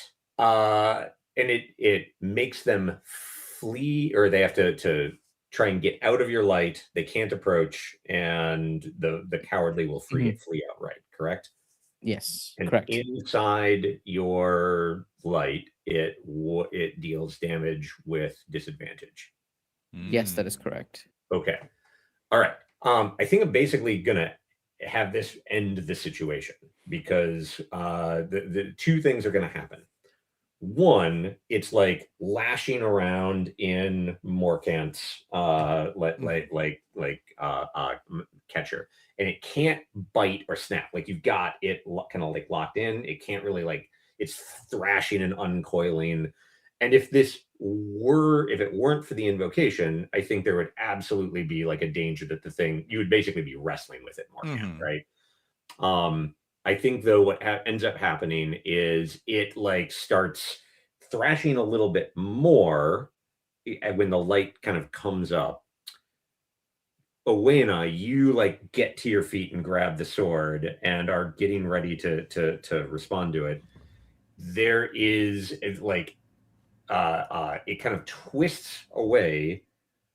There is a very like a convulsion in the thing, and suddenly Morkan, it like actually no, I think it would go after, it would do this to Owena. Owena, like as you are getting up to deal with it, there's just this like convulsion, and suddenly like an arrow like pops out of you. And it does only half damage. Or I'm gonna have it reduce the damage. So you only take 3 damage instead of the 5 that Vassal did to it. But it does that and then like starts to fall apart. Like it just like it's dispersing back into soil Dirt. and plant and dirt and ash. And in a few moments, like you're all sitting there, like there's just a pile of like compost basically near the mud, and you're all left wondering, did that really just happen? Even the arrow that like appeared in Owena just like crumbled away into dust. Take some like poultice and just like jam it in the hole. Just like, Put a bit of dirt on it, it'll be fine. it's healing mode. Ratis, what on earth was that? Earth snake, I guess. What? There's the expression that Morkan gives you. Owena, flat affect, not just dead serious. Earth snake. Okay, so before... all of a sudden standing right back next to all of y'all. Yeah, love it. Vassal. Owena, like you don't have to do this out loud, but would you like to know things about this snake? Yeah, I would like to know things. Okay. Gimme. Roll 2d6 plus. Sorry, that is a move. Know things. I'm Oh not yes. just asking Okay, you, like, yes. would you like to No, listen to I was just like, stories? gimme. Yeah. It's plus int. Roll plus int. Okay, that is a 10. Okay. So on a 10 plus, the GM will tell you something useful or interesting and useful, and might ask you how you know this.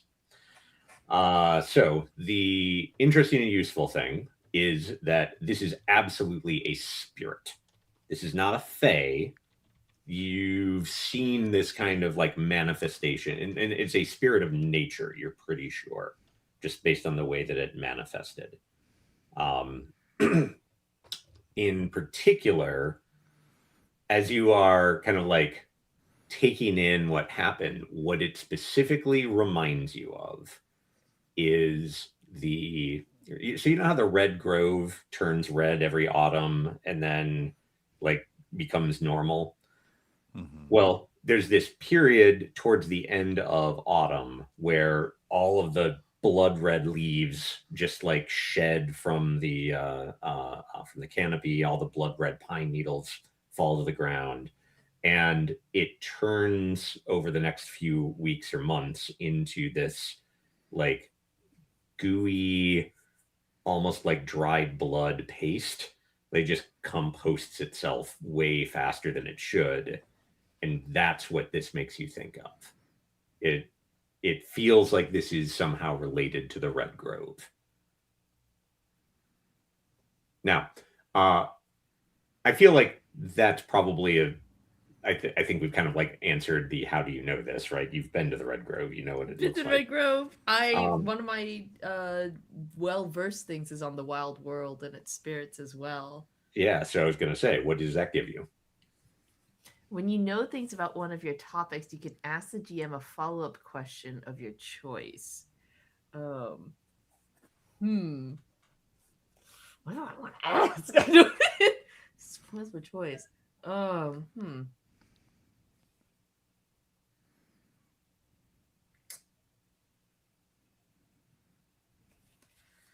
I guess, can I figure out why it's appeared? Because this is a recent creature. It's not like it's been around for like, or at least Vassal has only kind of clocked it recently, right? In the Uh, last year. Like, Yeah, it was like Last since year. last spring, basically, Yeah. was when it started showing up. Mhm. So yes, recent in the scale of things, but not like last week. Yeah. Recent in like the scale of the world. Hmm.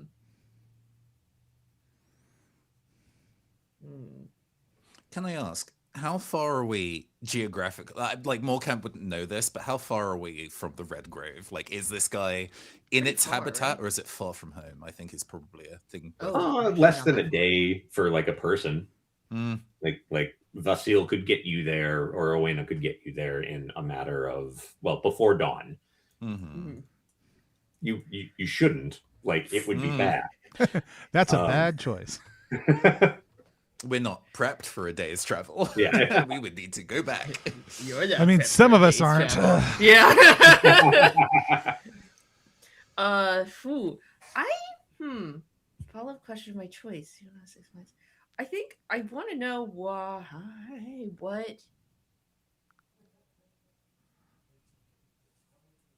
I'm trying to think about how to phrase this. I guess I'm just trying to figure out why. Why did it come after us now? I guess it's been mucking about in the woods for a while. It's not Mhm. like Owena and Vassal have not been in the woods. Right. But it struck now, and I'm just curious as to why. I suppose. So why now? It's almost as if something put it on your trail. Mm. Like, just sort of thinking through like where it's shown up, where you've seen it, etc. Like it or where Vassal has described it being.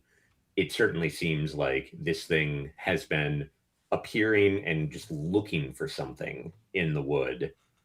And conveniently, something seems to have put it on your trail tonight.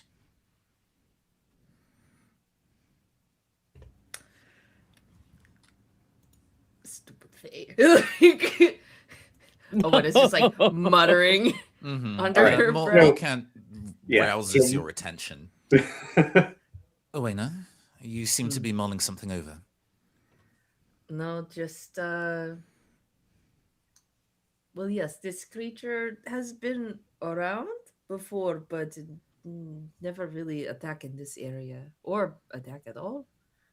Hmm. So just thinking about why now, especially suppose. now. And does this mean, and you can tell that Morkant's demeanor is not panicked, it's flat and serious. Does this mean that you do not feel it has any association with our missing individual, Tomos? No, I don't think it has anything to do with Tomas. I think it is personal, perhaps. There is a Personal. blink. Personal to whom? How much do you know about the Fae and the woods? There is a degree to which that the judges are educated on matters of the Fae in regards to their association with chaos and chaotic entities.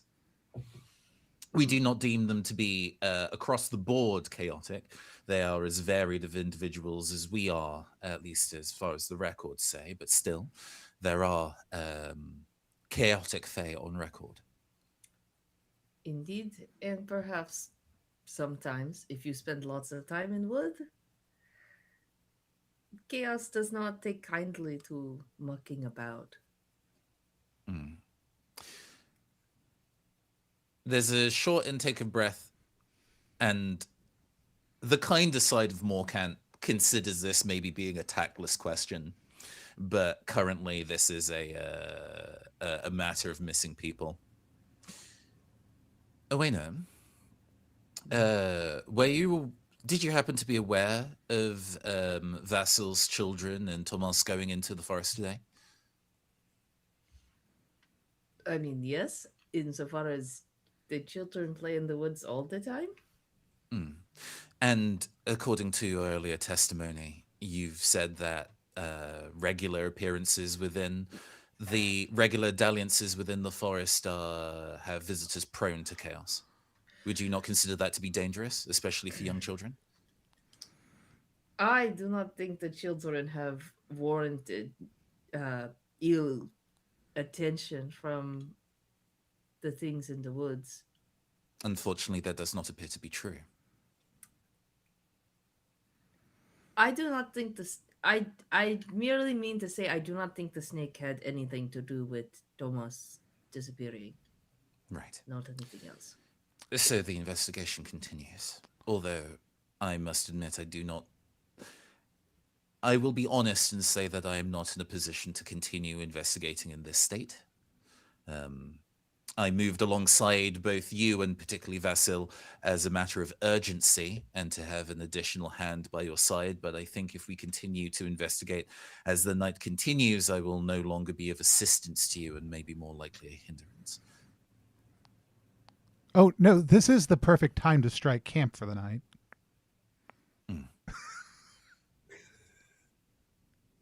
Yeah, it's nighttime. We go bed now. Yes, I guess this is. I'll talk about this above table, and we'll move to in character. For them, it made sense narratively in the urgency of the moment that Morkant would just go and not be fully prepared to kind of assist. If this is turning into a circumstance where it's like, oh, we need to go camping and do whatever and what have you around, that's fine. It's just that I recognize I will not mechanically be of help to you, which feels bad. Yeah. And Vassal just would never go into the woods without what you. I mean, why would you go into the woods without you need? And you also don't need that much when you're in the woods. It's fine. Like you'll be fine. The woods provide lots of things. And I don't know that you would be able to, like, Vassal would not necessarily have picked. I mean, like, what you're saying makes sense. Also, Vassal would totally not have picked up on that. And you also can't tell whether they're like, we're going on a long camping trip or it's just easier to sleep here and then walk back home in the morning. I think neither is particularly clear from their response. Morkant spent enough time at least speaking to you. Like, he's not been here for very long, but it's not a large village and he has a general gist of everybody's kind of personality. To be clear, Vassal, if we are to continue investigating, if I am to continue investigating, I'm going to need to return back to the my abode for further supplies. Did you want to do that now or tomorrow? You feel it is safe to rest here to travel back tomorrow? Do you want to walk back right now? I will defer to the ranger in this matter. Yeah, I think asking that question, Vassal feels, this is terrifying situation, but also it's over now. It couldn't happen again. Happen again. Surely. We'd want to find slightly drier ground. Like, we shouldn't sleep here, but walking all the way back in the dark at night in this situation is equally fraught. Right. In that case, I will look to your expertise for finding a sensible place to rest. Intake of air. Well, that was a stressful situation, but we survived it. I knew we would. Turns to Connor. How are you doing? Karna has taken 5, 6, 7 steps away from the main group while you were all discussing Owena's thing, because the only thing he caught from what Owena was saying was that it has nothing to do with the snake. And that disheartens Karna. Because if we scared off the snake and the child was here, what a relief. We did it. But now questions abound.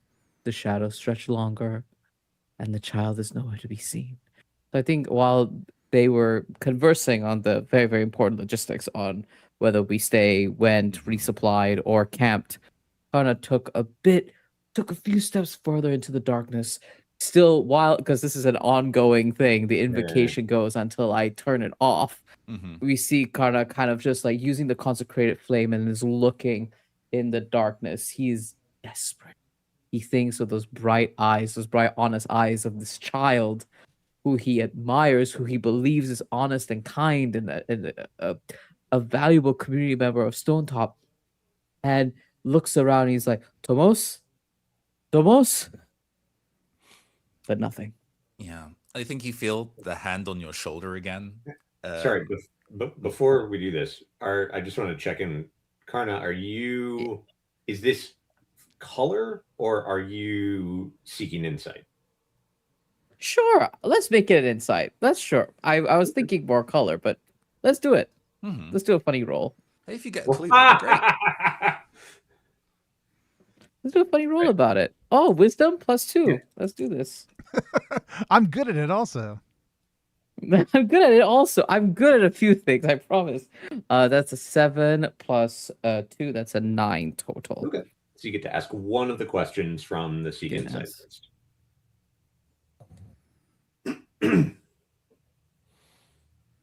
Hmm.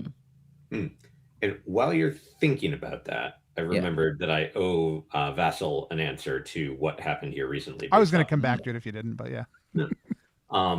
So I think like whether or not you verbalize this to anyone, like the trail clearly to you had the feel of Thomas following something, right? Like just something about the way that the footsteps were planted. It was like clearly heading towards something, not just like a child meandering about or whatnot. Okay. Not running, but just like moving towards something.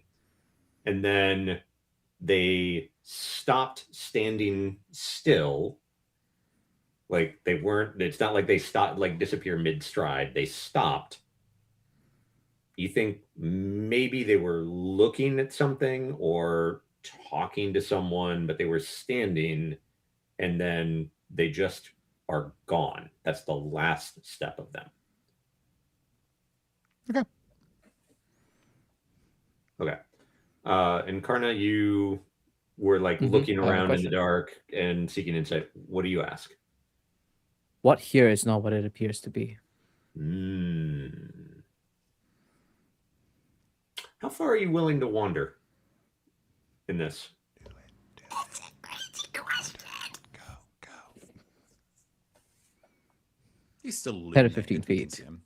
Sorry. Okay, so not like too far, but like maybe to the edge of the stream itself. I don't think there was enough time for him to go too far before the other three noticed that he meandered. Okay. But I think probably that your searching does take you to the very edge of the full stream itself. And I think on the other side of the stream, there's a swath of let's say like flowering elder trees, right? The kind of shrubby ones with the big bunches of red berries that grow on them. And halfway hidden in like kind of partway sticking out of them, or no, mostly concealed by them and mostly concealed by mud, there is a stone, like a very large stone, like partly out of the mud. And just like something about the light that the bright light that you're casting around on it, you realize that stone is not just a rock, but it is marked. There are like faint carvings in that stone, and like it just like almost just a barest glimpse. You could have easily missed this if you hadn't been like in your almost panic, like pulling in every detail. I think Karna takes a moment to take these carvings in. Is there anything particularly interesting in its symbology or etching? I don't think you either feels like a wayfinder. You don't have like a good enough. It's on the other side of like a 10 to 15 foot wide stream. It's just barely at the edge of your light. It's mostly covered, right? Like you'd have to cross the stream and get close up to it to investigate them. All right, we'll put a pin in it. Okay. All right. So you guys are having the conversation of like, are you going to stay here? Or are you going to head back for the evening? And well, actually, let's sort of like while that's still unresolved, I think, Karna, do you say anything to these guys? Mm.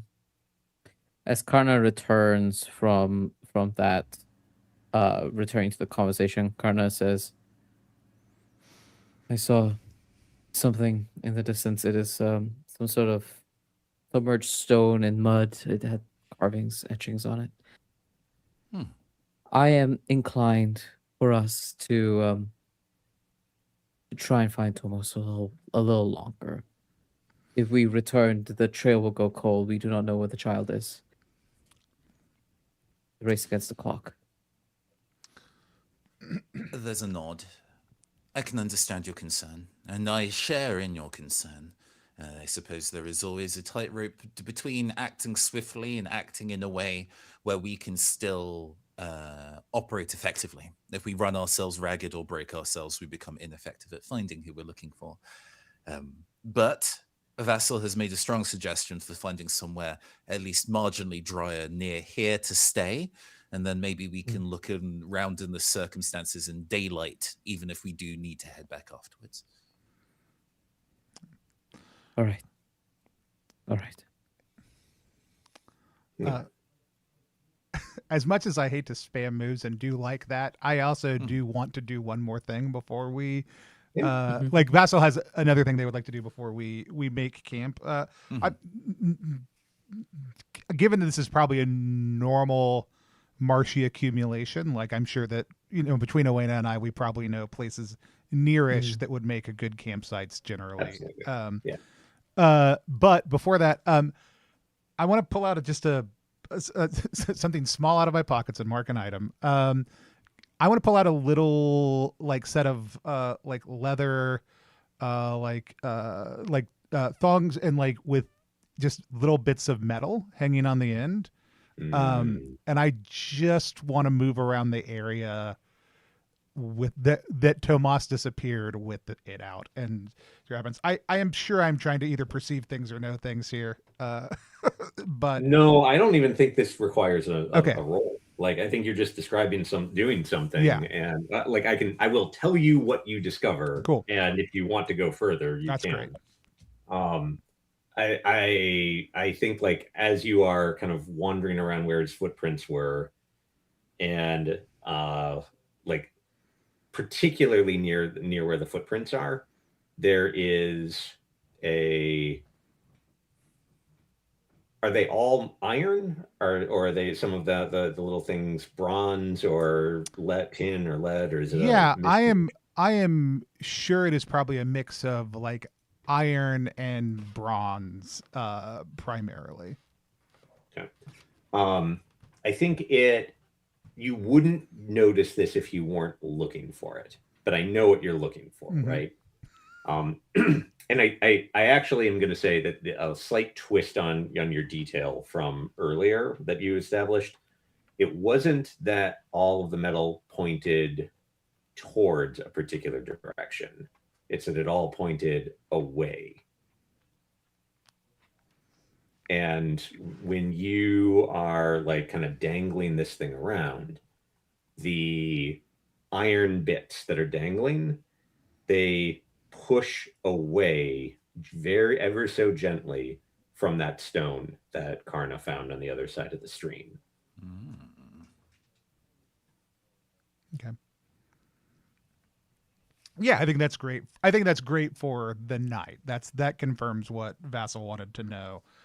Yeah, I think camping nearby and coming back in the morning to look is the wisest call before we head back home. Okay. Awesome. So you guys are going to find a nice dry spot, like kind of elevated, hopefully one where you would not run into bears, and make camp for the night. Before you do that, okay, well actually first I really need to do a bio break. Yeah, I think it's a great space for okay. Let's go ahead and do we can come in back what? and make camp. We're going to take about 5 minutes to take a break. If you haven't gone over to ttrpg.link slash Stonetop yet, check out the game. Please do. However, if you also want to go to ttrpg.link slash Soothwardens while we're on a break and hit follow on Navarre's upcoming campaign, that's a great idea. Also, we'll be back in about 5 minutes to keep on playing Stonetop. Mhm.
And we are back here on Plus One EXP playing Stonetop, about to do the most exciting thing you can do in an RPG: make camp. Sleep.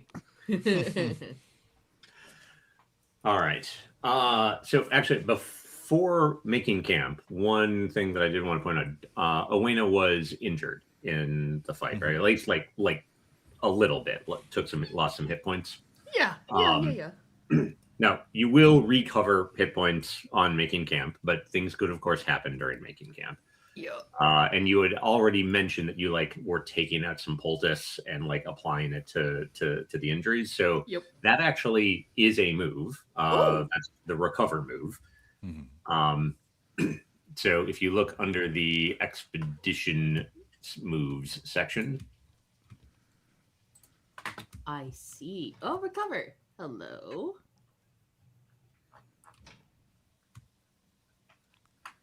When you take time to catch your breath and tend to what ails you, expend 1 use of supplies, and you gain HP equal to 4 plus prosperity, you can't gain this benefit again until you take more damage.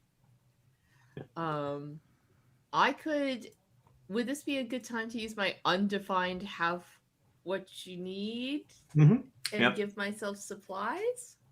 Yes, that's exactly the kind of thing you want to use that for. Yippee! What is it again? Now, actually, the other thing that I'm willing to say here is because you have an herb garden, one of the listing of things on the herb garden includes healing herbs. So if you just want to use a small item instead of committing to a whole supplies, that's basically fine. Oh, 100%. Yeah. Let's save that for later. Okay. Just jam. You just mark off one of your small item uses. We'll say it's your herbs, and you can recover 4 hit points. Wahoo! Hell yeah! That's a good portion of what I used. And to be clear, it doesn't make the wounds go away, right? You still got a scratch, you still got a weird hole, but it's packed up, it's bound, it's whatnot, and so your plot armor has been restored by this. Great. All right. Okay. Vassal, just give me a brief description. What do you find as a campsite? This area like the back of your head. Yeah, I think the in this area this time of year, the real trick is to find a place that is, unfortunately for everybody who's not Vassal, probably relatively rocky. This area, the ground is going to be wet through and through unless you can find a spot. So there's an outcropping of rocks, within a short walk away from us that gets us kind of up and out of the water. It's still a little bit damp because it's the wet season, but it's not soggy and it's not soft. Gotcha. So that's what we find. It's not great. And I'll kind of add the detail. It's probably an outcrop jutting out of the bluff that's on the the western side of the wood. Okay, cool. Are you all starting a fire? I did actually pack in my small items, specifically stuff to be able to start fires. So I guess if people need fire, we can start a fire. Only if it's required. Karna is going to defer to Vassal and no. I mean, we're staying out here kind of on Vassal's guide. I mean, they'll want everybody to be comfortable. I think a fire is a great idea. Because you're also damp from this process, right? The idea of trying to go and sleep in fully damp clothing or have nothing dry at all will probably make you ill. So. Yeah. Also, not just wet, muddy. Sure, that can't be helped. But water is not the problem. Water is abundant, but fire, yeah, we certainly start. Okay.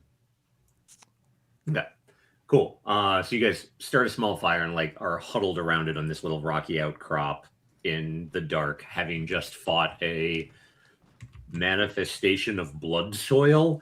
I don't know. Classic. Who can say? Who can say? Okay.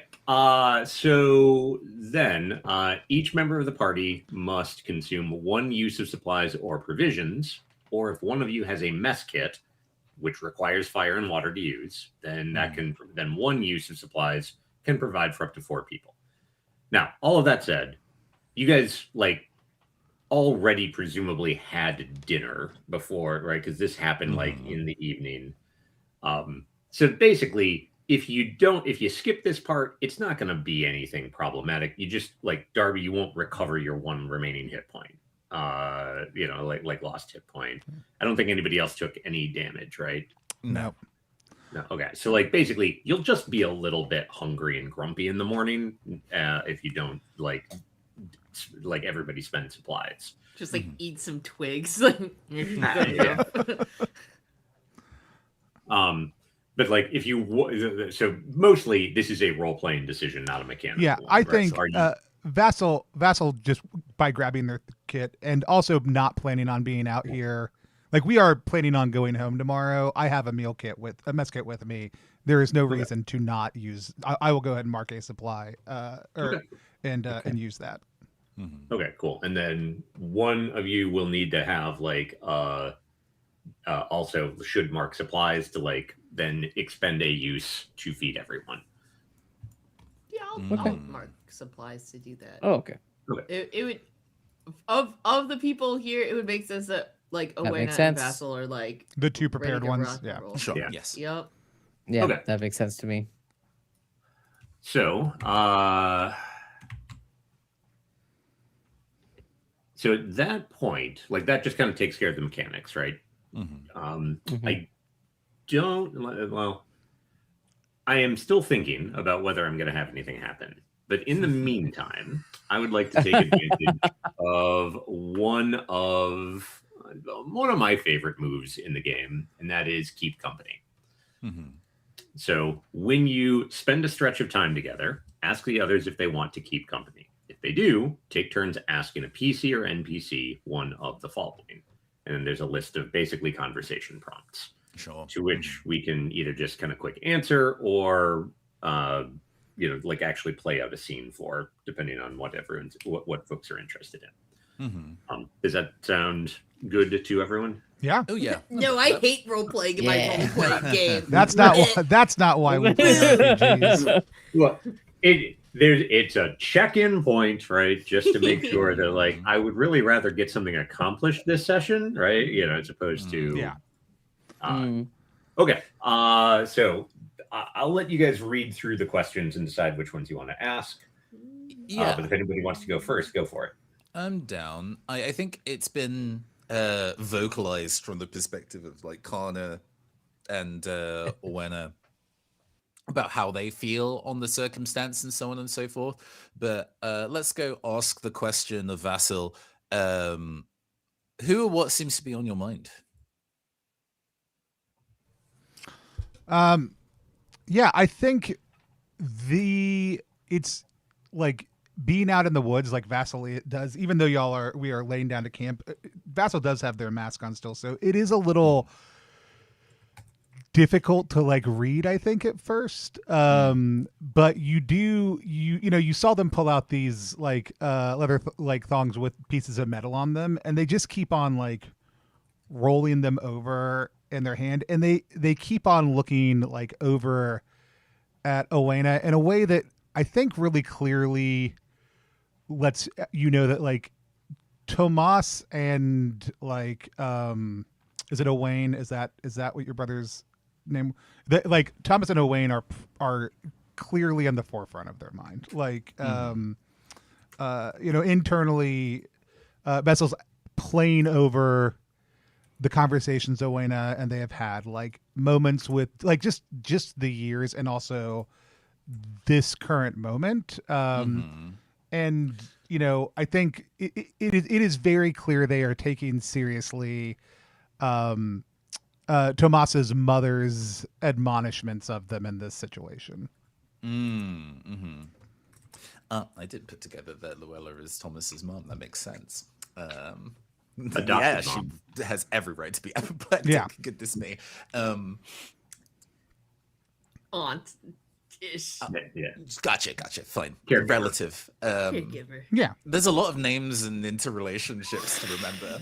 Come Believe on, me, Nathan. a How lot- You are you didn't- not keeping track We of only this? made like 25 NPCs. What the We hell? really did. Oh, you It's mean- fine. It's fine. Yeah. Setting that aside.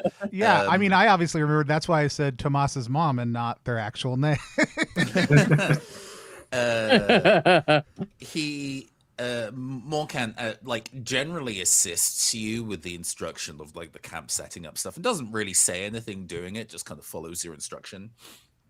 And then once everything is kind of set up and we get this kind of like a pause where you stare into the middle of the distance and have these suspended pieces of metal, I'm going to try my best to not be indelicate, but I'm of the understanding that this reflects something that happened before I moved here. And I like Vassal holds up like the metal, like these. Or rather, I get the impression, without I don't know whether Vassal has talked to Morkan about this directly, and it doesn't feel like you would have cause to, unless you've asked him to help you in endeavors about it. The way I have a feeling that this is an echo of a situation for you.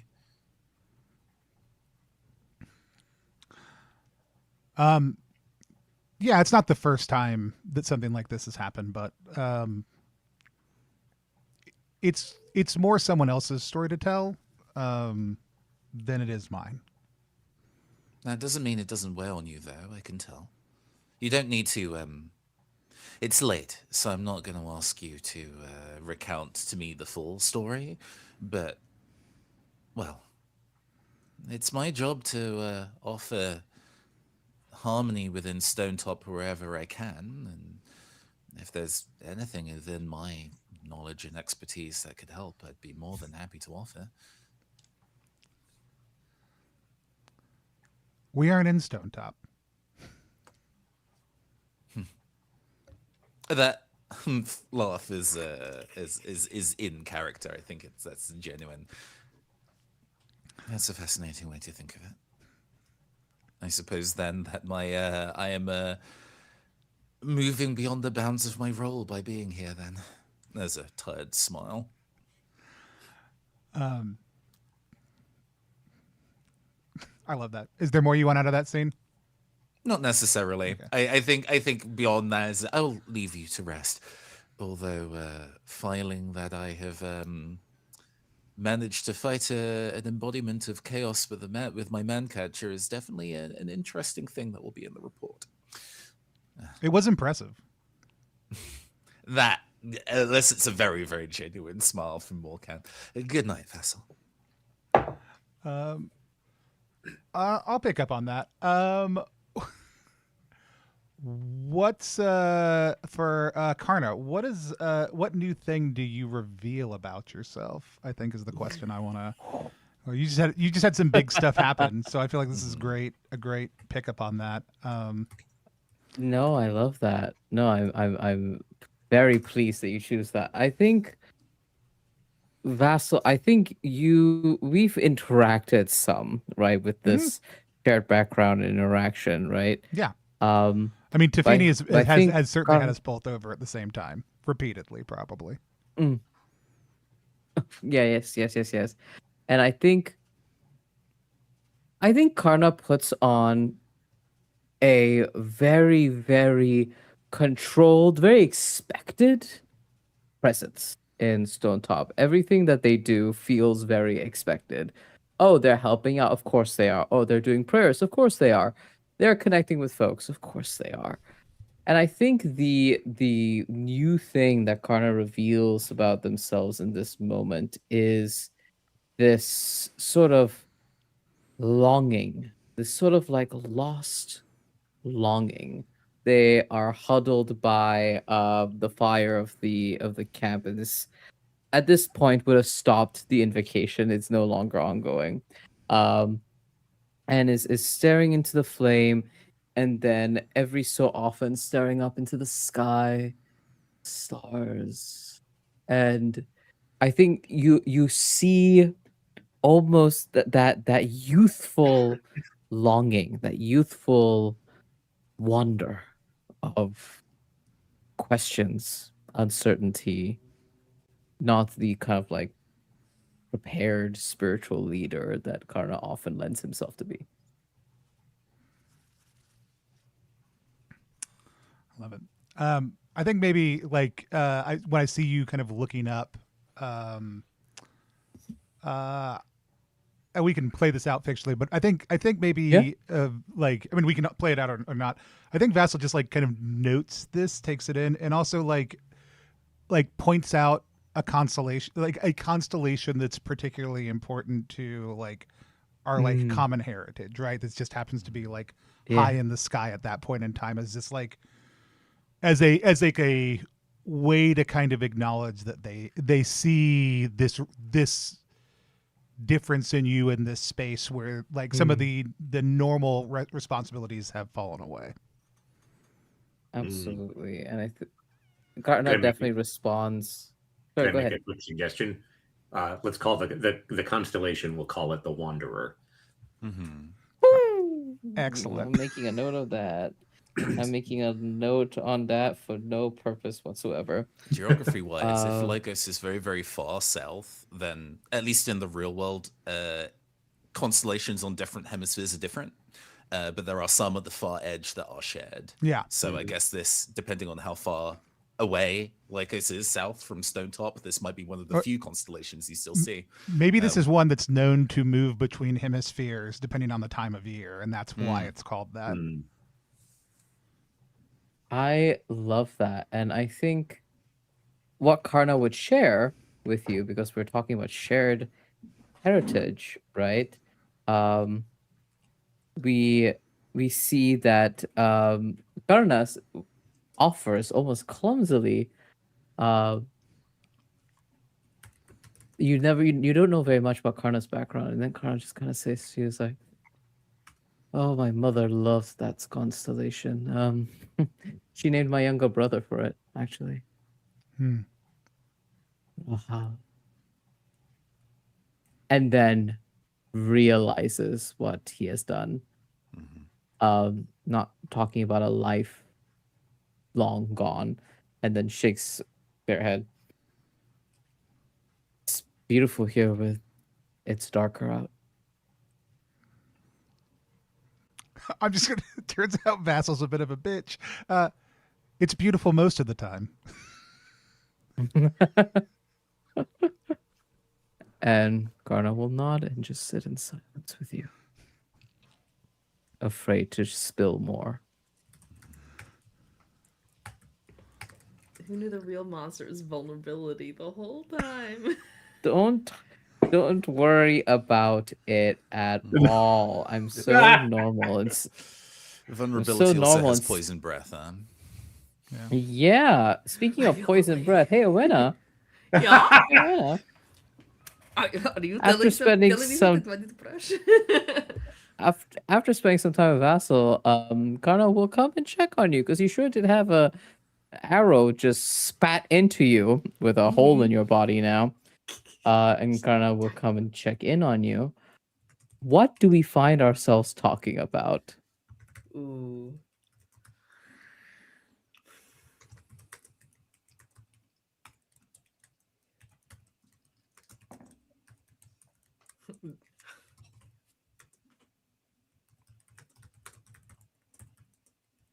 I think Owen would ask about like how many times have you done that chant before? The chant itself, many a time. The ability associated once today. That was your first time?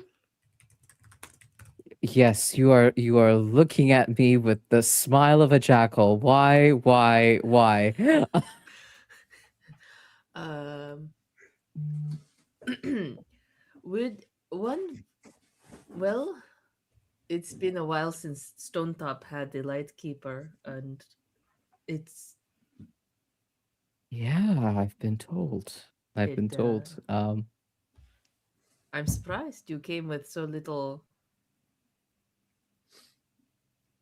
practice, I suppose. I and Karna kind of like chews on this, but this is such a rare moment of us connecting that Karna kind of seizes this as an opportunity and like sits down, like actually sits down comfortably on like the bit of stone that we have here and crosses their legs. We're bonding. We're bonding. This is what Karna wanted. And With me! with you, this is an opportunity to maybe help you out. And and Karna kind of like looks at you and just says, well, in all honesty, I was not expecting to become the light bearer when I got here. I was expecting to train, be mentored. But our last light bearer left just long time ago. Who told Yeah, you that they were yes, here? they did in a letter to me. And it took you 16 years to respond? What took so I long? d- I'm not I I don't think it took me that long to respond. We've been conversing over many months, and you know they spoke to me and taught me the chants and taught me how invocations for the Lord Helior functioned, how to praise the sun and bask in its light. And I made the journey to Stonetop from the south. And,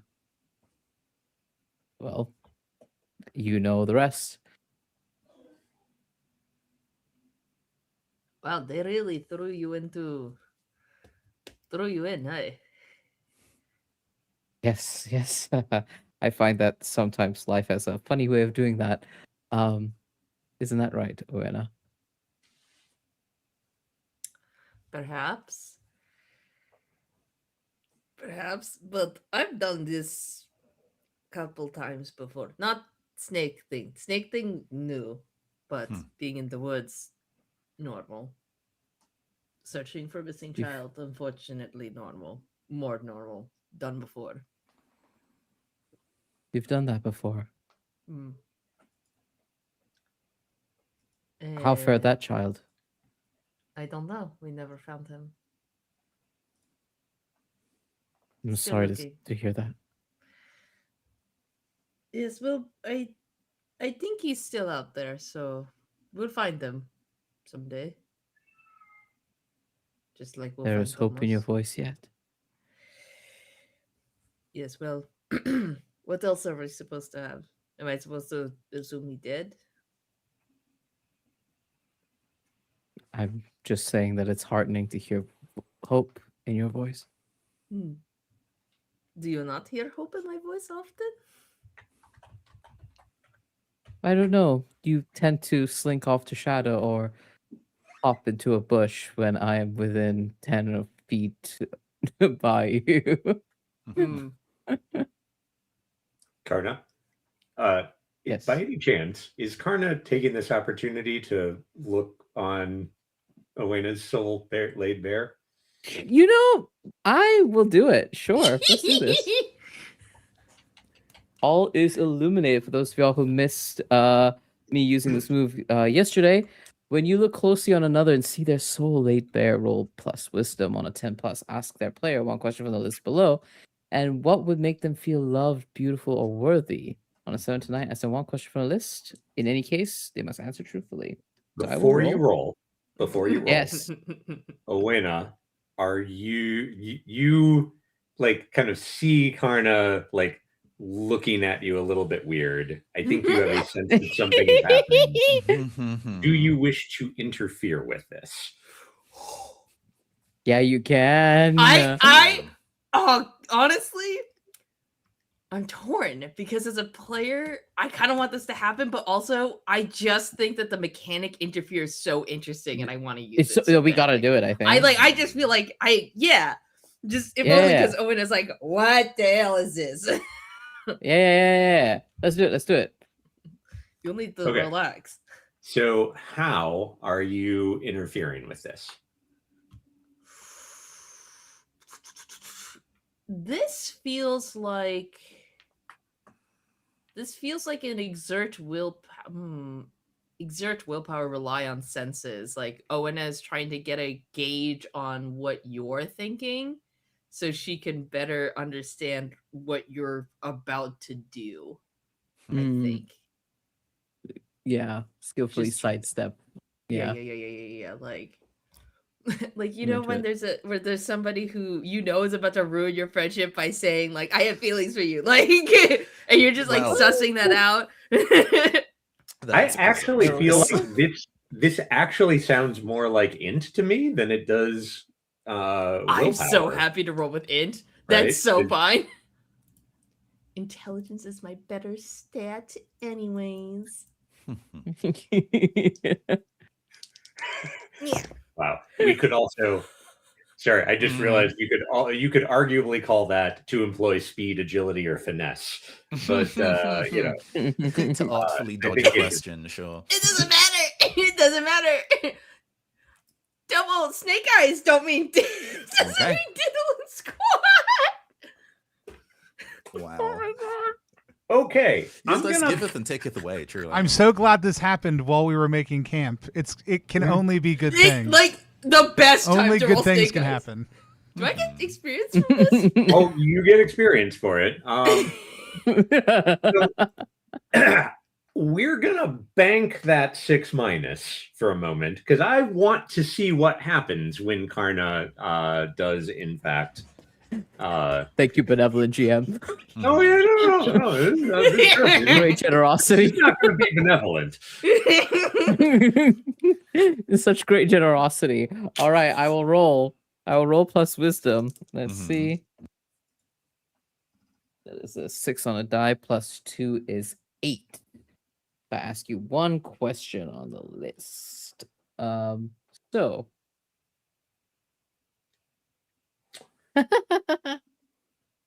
what do they most desire or covet? What does Owena most desire or covet? Mm.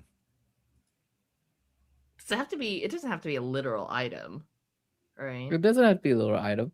I Mm. asked this because I was like, you're gonna give me a capital A answer, I know. Mm. I think Owena desires like family and bonds, like kinship, very, very deeply. Ding ding ding ding. Despite the only thing stopping her from having that is herself. Is this feeling of distance that she imposes on herself and others. Some of it enforced, like Luella does not like Owena, does not want Owena near her or her children or her kin. And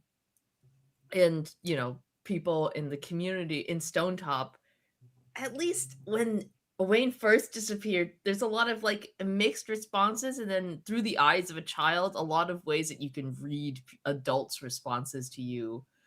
That Mhm. as an adult looking at how another adult's responding, you can understand like there's a lot of complexity or a lot of depth. What she saw was people avoiding her just because they didn't know how to talk about like what happened to you. Like not only did your brother disappear, your parents abandoned you, and now you're basically this like semi-feral kid running around where Mm. people are trying to take care of you, but it also seems like trying to keep their distance, like leaving food at your threshold but never talking to you, in a way trying to give you space so that you can grow into your own, but it feels like they're keeping their distance from you instead of stepping in. And so what Owena craves the most is kinship. Yeah. And Karna leans close. I think Karna sees that longing, that seeking, something that he intimately understands. And I'm gonna give a gift to Jeremy here and be like, Owena, I completely understand, and I don't know what terrible 6- thing you want to throw in here, but that'll be a great point to intervene before Kana can interject. Or No. I want No? this. I I want you can? to play this out. All right. Kana is Go on, going to Kitty lean Bell. over to you, Anna. I understand completely. Sometimes it's hard to like talk and connect to folks, and my door's open to you. Well, they don't have doors. My home is open My to you. hide is rolled up for you. My hide is rolled up for you. My home is open to you.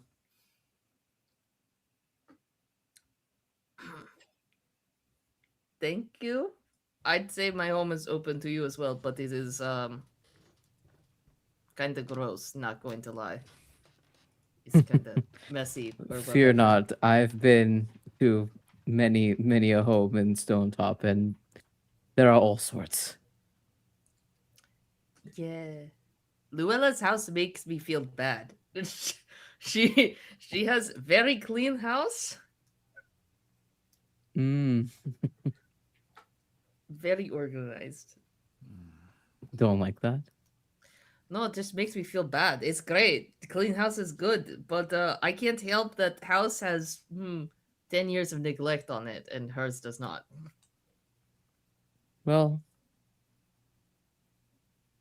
maybe we can figure that out too. Should you want it? Okay, that's nice. Thank you. Pat.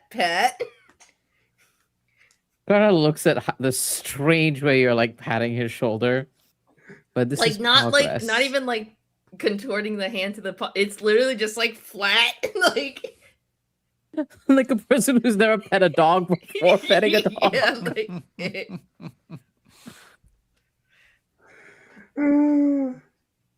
she feels cold. Progress. Yeah. Progress.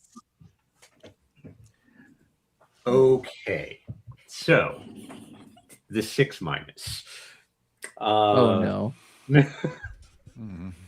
So I'm actually not gonna have anything happen. That's the worst. That's the worst. That's so much worse.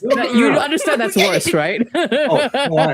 Generally, yes. But I've got a whole bunch of stuff going on in the back of my That means head. that means the big bad just did a cool thing, and we don't know what it is. Yeah. Just like another nail entered the bat for later. What I want to know, I want to actually as the conversation winds down, Darby or Owena, I think this brought up a whole bunch of stuff, right? Like, you something about having someone like Karna didn't say anything directly, but they clearly saw you, right? They like you felt vulnerable in a way that you had not before. And I suspect that causes a whole bunch of moments of shame to come to the forefront as well. Like a lot of the stuff that makes you feel cut off from people and so forth. And in particular, I want us to talk about the Blossom Queen. And I want to know how you found yourself in her debt and what price you have already and I am going to tell you that you are not allowed to speak of her to anyone. Yes. Even better. Love that. Forced secrets. How did I find myself beholden to the Blossom Queen? I think it's very integrated with how Owena found themselves on the sharp end of the Blush of Dawn's ire. I think in what Owena did to piss off the Blush of Dawn was simple.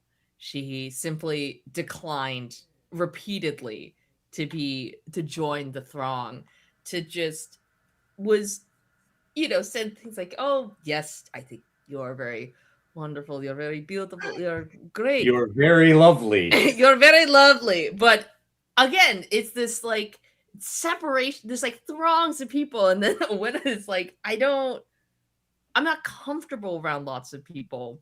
So part of the reason she did one, I don't want to be. No, thank you. I'm busy. I have my own life. And then being surrounded by so many people are just things that Owena does not want. And in trying to politely decline and extract herself from being thrown into the throngs, misstepped and offended the Blush of Dawn. And the Blossom Queen stepped in and at least cut, like, I think that the Blush of Dawn is still pissed, does not like Owena, will still try and find ways to mess up Owena's life, maybe, presumably, but I think that the Blossom Queen thought it was funny and thought it would be funny to just sort of intercede, and so in that moment took away the big bite of what could have happened right in that moment. And so Owena has found herself kind of as a part of the Blossom Queen's like extended entourage, just sort of like a plaything, like a little thing that sometimes the Blossom Queen will just sort of like yoink on for funny bits and bobs. So something along the lines of like you were Blush of Dawn was basically going to smite you, or like how people smite you, and you were on the run, and like somehow crossed paths with the Blossom Queen, and the Blossom Queen just like interceded and got you out of it. Yeah, But and it was basically like, this one's part of my revel. Like, you can't have her. She's part of mine. She was trying so kindly, but not protecting Owena in that moment, but not enough for the long term. Just enough to be like, the Blush of Dawn can't directly like smite me or do something towards me, but has to employ methods like maybe setting a giant earth snake against her group or something, or indirect ways where they can't directly step against the Blossom Queen per se. But yep. All right, so I, as part of the 6-, I am going to reveal 2 things. One, you have in fact been to the Blossom Queen's domain. Like, you've been there, you've been to the revel, but you cannot remember any of it. You don't remember how you got there. You don't remember what happened. You don't remember who was there. It's just a blank in your mind. And 2, every time you have tried to speak of it, right? And it's not like you speak, like there's a lot of people that you would tell about it, but every time that you have tried to speak of it, you have found yourself tongue-tied or like just for whatever reason unable to do so. Like the words slip from your mouth, you start talking about find yourself talking about something else, whatever. Like the words will not come out to even speak of her to anyone. And that doesn't feel good.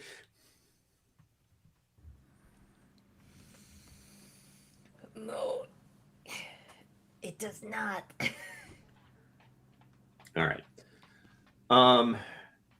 Okay, so that like aside from like Owena staring up all night at the stars thinking, the evening does pass uneventfully.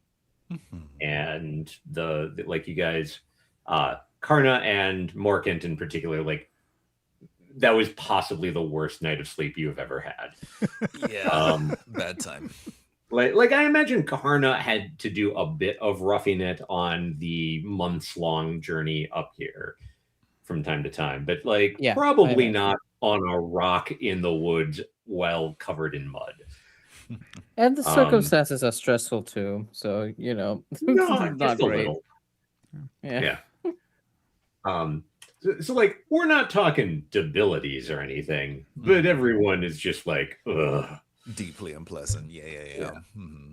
I'd like to kind of zoom out, talk above table. What are you all thinking? Like, what's your course of action at this point? I can suggest a couple of things if you want, but Morkant definitely wants to return to this area that we're investigating by daylight and see if new evidence kind of turns up now that we can see better. Assuming that, well, Connor did mention what he saw on the other side of the stream, and that felt worth pursuing as an additional lead of any kind whatsoever. So Morkant is keen to, since we are already here and it is daylight, to resume that. And then like, okay, we've found all the evidence we can find here. We need to go home. Yeah. I think that was the generally discussed protocol, and I think what most of us are on board for. But I do think it's important. We did forget to ask the most important party member the most important question, which is asking Toto, who's the best girl? Who's the best girl? Who's the best girl? That's all we needed. All right. Okay, cool. So morning comes, you guys eat whatever gruel it is that was sort of like put together in the cook pot. Though actually, I should probably not assume that. You've got an herbalist and a professional hunter in with you. It's gruel plus. It's gruel plus. All right. Gruel, but with flavor.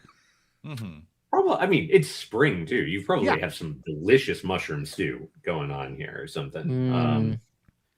Okay, but you pack up and then basically you're heading down to the stone that Karna saw. Okay. So this is going to involve crossing the stream. So the stream is it's not a river, right? And it's not as so small to be a creek or a creek, right? But it is maybe depending on where you're at, 10 to 15 feet wide, river or stream of water, fed by probably I don't know if we know this, but it's fed by snow melt and springs kind of like coming from the side of the bluff. And it is the primary natural source of water from Stonetop, or for the people of Stonetop. As we already discussed in session 1 or session 0, one of the conceits of this world is that people are terrified, at least people up here are terrified of deep water. Spring water, stream water, way less bad, especially when you can see the bottom of it, but it still kind of creeps people out. Sometimes it's muddy. What's in there? You don't know. And also the stream is supposedly haunted by a pair of ghostly twins, but that's probably just hokum, right? We know a bunch ghostly of ghostly twins, huh? Yeah. So it's very much real. So it's spring, so it's rushing very, very quickly at this point. It's cold. It is at places 3 or 4 feet deep. The muddy bank, 3 or 4 is pretty deep. It's probably only 2 to 3 feet deep, even at its deepest parts right now. But it's just mud. Vassal, and Oena, if you were to walk in there, you just sink into almost waist deep in the mud in it. So you have to find a crossing. You two know plenty of them. It's a little awkward, but it's a thing. Now but it's loud, right? There's quite a rush of moving water on it. And my big question for you, and I think I'm going to turn this to Vassal. What little ritual do villagers perform every time they cross the stream, and why?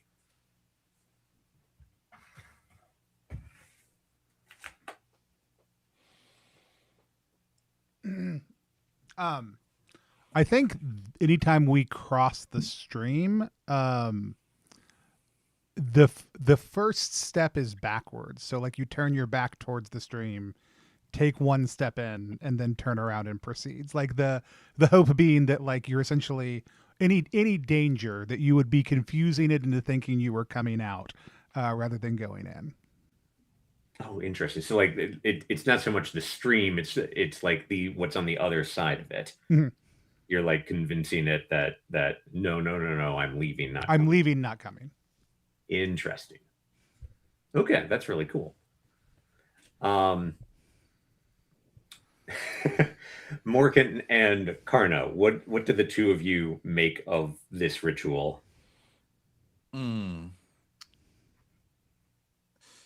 think an adage that more if not judges who have to travel, have is that the difference between superstition and magic is application of theory. You know, if something, you can do a ritual, but if it can't be tested as being proven to be accurate, then it's a superstition. If it genuinely has an effect on the other side of it, magic has to have some sort of logic to it, then it is magic. So there is a non-judgmental look at it occurring, but internally Morkant's like, well, it's not proven. And what about Karna? Oh, I'm a man of the light. This is a ritual that is foreign to me, coming from the south. But I think Karna is still a man of faith, and whatever brings safety and comfort in places he's unfamiliar with. Helior's light shines everywhere. It shines upon all, right? And whatever rituals that Stonetop uses is surely within Helior's light as well. So that's how Karna sees it. It's just a different manifestation of protection by the people who live here compared to people back home. Oh, wait, now do you do this ritual? Oh yeah. Okay.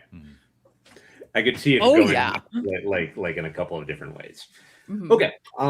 So you guys do the little like ritual. There's probably a near moment where I think Morkant, I imagine you Is like most likely to slipping- slip and uses Yeah. the man catcher stuff to like prop himself in so he doesn't fully go backwards and then pivots around.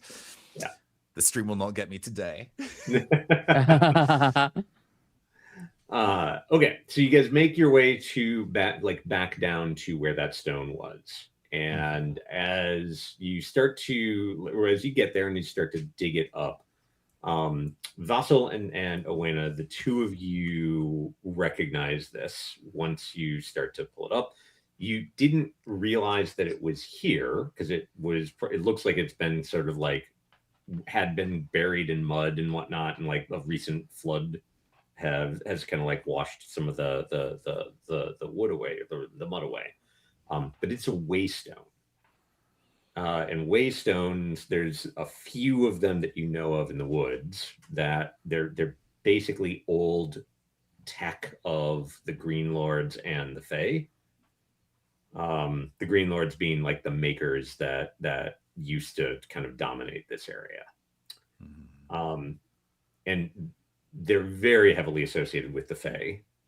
And I think Darby or like Owena would know like from just from like the learning that you've done with Dobry, like they are entrances to the Fae paths.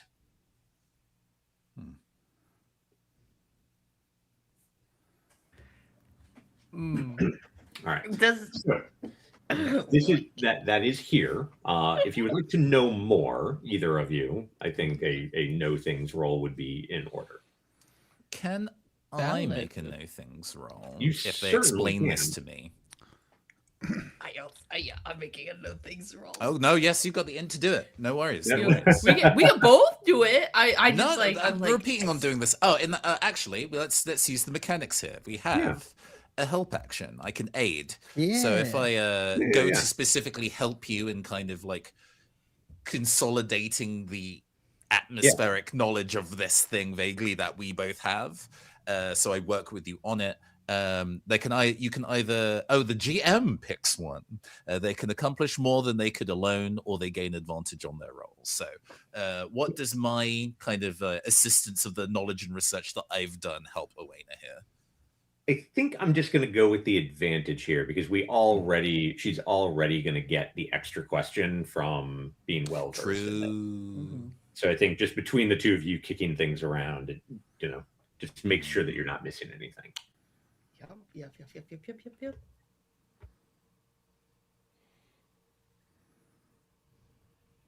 Cooking with gas, baby. 13? 13? Hell yeah. Okay. I really know stuff, unfortunately. I just, Derby, I also just love that your rolls are chaotic also, too. They're so all over the place. It's in the name. Chaotic I know. Derby. All right. So, incoming in the Discord chat. Yeah. I'm looking with my eyes. And I will read it out for the folks at home. Hmm. So this is one of the things that in book 2, like there's a number of things in book 2 that have something interesting and then something useful. And in this particular case, you basically get the move associated with this, or at least the requirements, which is to step on the Fey paths, you must leave behind all iron and steel, plus 1 of the following. Follow the footsteps of a Fey guide, be able to see through Fey magic and glamours via Old Mother's wine or some similar effect, go at a certain time, under a full moon, at midnight, at sunrise, etc., and either have Fey blood in your veins or open your mind with drugs, alcohol, delirium, exhaustion, etc. Each waystone connects to at least one other, most connect to a few. When you step on the path, you see routes laid out before you and can sense roughly where in the mortal realm each adjoining waystone lies. Traveling the Fey paths is dangerous, but safer when you go with trusted companions. All right, so that's the 10 plus.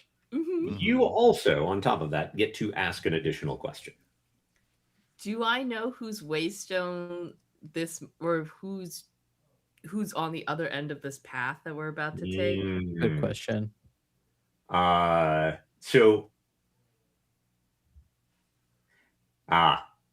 The answer is that when you try and think of where does this go, you can think of like a couple of waystones that it connects to, but you feel like there is one that you cannot put your mind on. Interesting. Very interesting.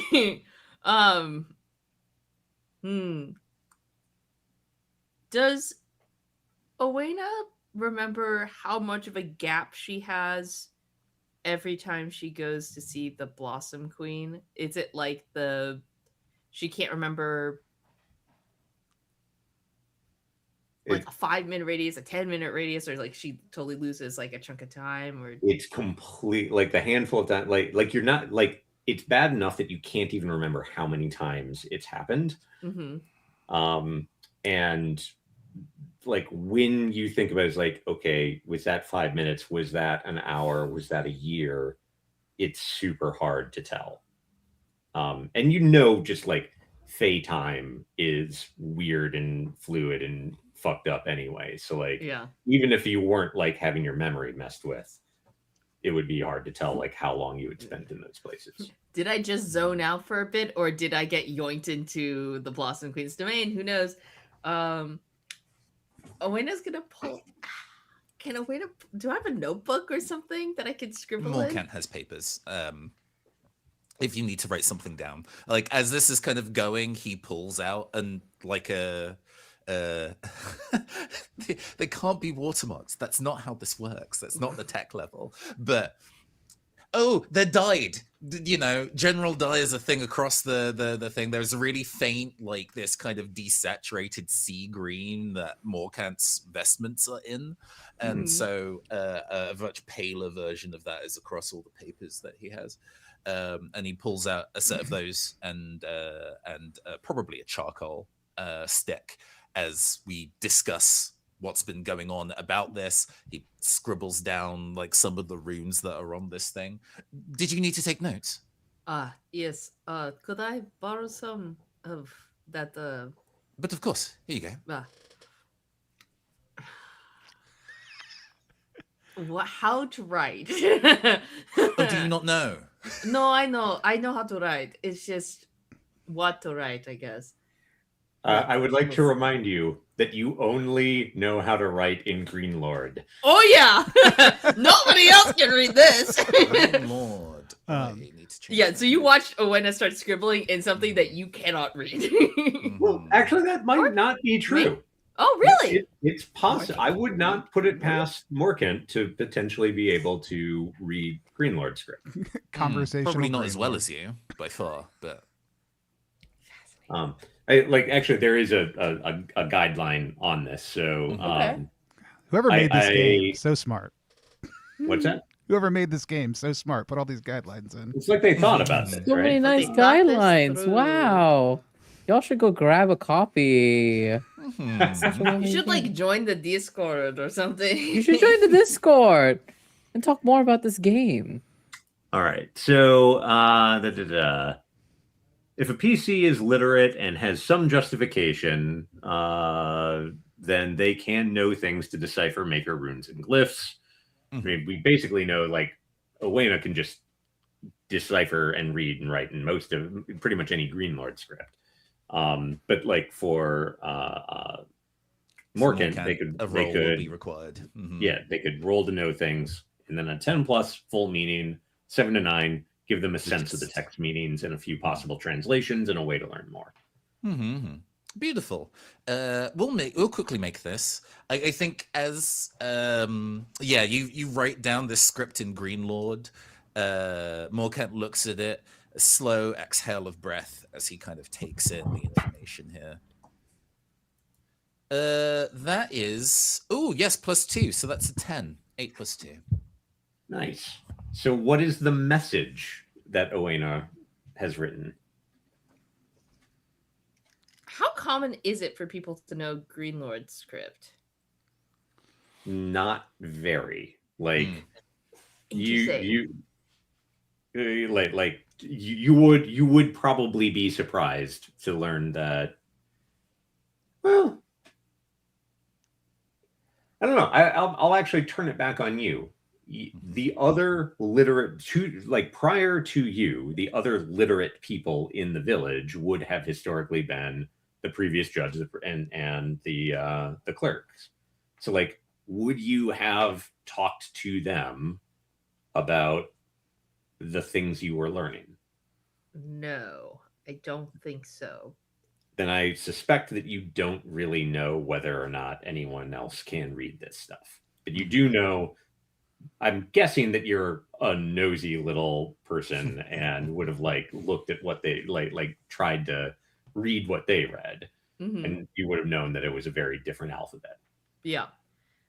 I think then Owena, thinking that nobody can easily read what she's writing, is going to just try and write like the marsh is like the entrance, like there's a waystone to the Blossom Queen's domain in this marsh in this area, to try and have it for later in case like her memory gets whoosh. Oh, interesting. As a memo for yourself. A memo for myself you're that not I think telling nobody anyone. else can read. That's clever. So you're not telling anyone, you are remembering, writing it down for yourself. Okay. And because it's not meant to be shared and she doesn't think anybody else can read it. Yeah, no, I think that's great loophole I work. actually think that's pretty cool. All right, Morgan, you can read this.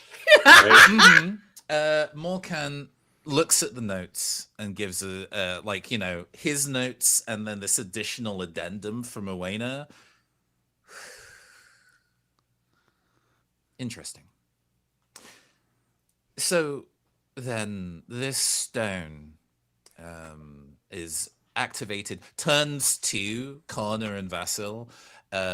This stone is activated under a number of particular conditions to move elsewhere.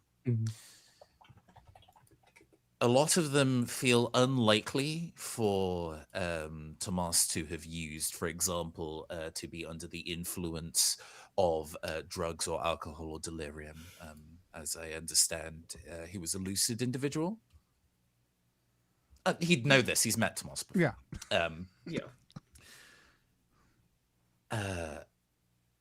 He wouldn't be one to be able to discern Fey glamours, because that is usually a barrier to be stepping through these things. So that does leave either he was guided by the Fey themselves, or there is some other specific condition under which, in the natural space or in time of day, that lets people pass through. That is, of course, if we are following the line of logic that this is where Tomas may have gone. Question. Can the Fae just yoink people into their paths? Just Oh like, yeah. oh, Absolutely. absolutely. Yeah. Okay, cool. They Yeah. like. Yeah. There's also the possibility that the Fae just pulled whomever they want into their domain. There's a finger on chin. Yes, I suppose that would meet the criteria of following the footsteps of a Fae, just not willingly. So Mm. while they're discussing this and pontificating, Vassal's gonna go walk about. They're gonna walk back on the tracks from yesterday that they were following, and I'm going to step in Tomas's footsteps up to this thing. Like very intentionally with the with the certainty that I am tracking something, walk up to this thing following in Tomas's footsteps. So Thomas's one of the weird things about this is that Tomas's footprints vanished on the other side of the stream, still a good distance away from it. Yeah.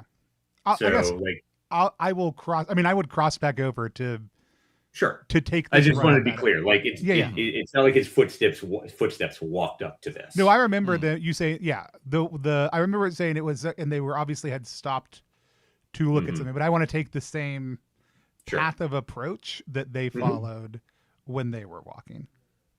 And then, are you just sort of like, are you trying to like just kind of get a sense of what happened or open your mind to it? Like, what's your goal here? Yeah, I think this is we see Vasil we see him intentionally put the tong with iron and stuff down, put his packs down, or whatever, and this is him or them taking in the space around them, and I think really trying to put themselves in the same way that Vasil thinks about the way a animal moves through the woods when it moves when they're tracking them. This is me putting myself in Tomas's place and position and what I think they may have been thinking as they were approaching it, which is the Vasil's uneducated way of trying to get themselves in the mind that Tomas was in and being open to whatever was happening to them. Seems to me like you are seeking insight. Yeah, sure. More so that I'm curious if this will just Tomas was following something. If it was a Fae, this is following the Fae's. Tomas is following the Fae's footsteps, and me following Tomas's footsteps, which may not count for magic, but also might count for magic. Oh, I see what you're saying. I see. Okay. Nothing happens. Okay. Right? Like you don't just, that doesn't just by itself open up the Fae path. But if you do want to get yourself into their headspace and try and kind of figure out what might have happened. I do want to do that. I mean, that is the general approach. If I just poofed out of existence, a different thing happens. But yes. Right. If not, then yes. Okay. Why don't you go ahead and roll to seek insight? Okay. I would like to aid because while these two were discussing, I imagine Karna might Vasil would have probably already decided on taking this route, but Karna would have turned to you and be like, "What do you've tracked Thomas's footsteps. What do you make of all of this? And then watches you move. And what Karna is going to do is like watch as you are like following Thomas's footsteps and like begin thinking about and speaking of the different possibilities of what might have brought Thomas here, what is like what kind of environment it would have been in, like keeping space with you, helping you across the stream because you have to do the ritual all over again. And just being this sort of like second pair of eyes and second piece of intuition here. Look, honest question, Vassal, do you find Yes. this helpful? Probably You not. can say no. It's okay. Yeah, that's fine. I think it actually would be more like I would just be filtering it out. Like it would not. Okay. I don't think it would be a particular distraction, and I don't think Carter would even particularly know. I don't find it he wouldn't. objectionable, but it's not helpful in any way, shape, or form. Okay. Then Vassal, roll to seek insight. Okay. I rolled an 11. Okay, cool. So I ask questions. What would you like to know?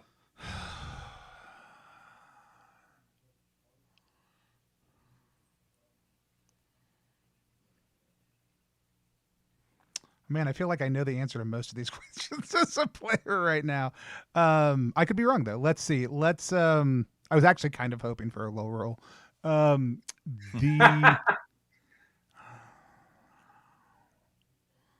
Let's go with what is useful or valuable to me here. All right. So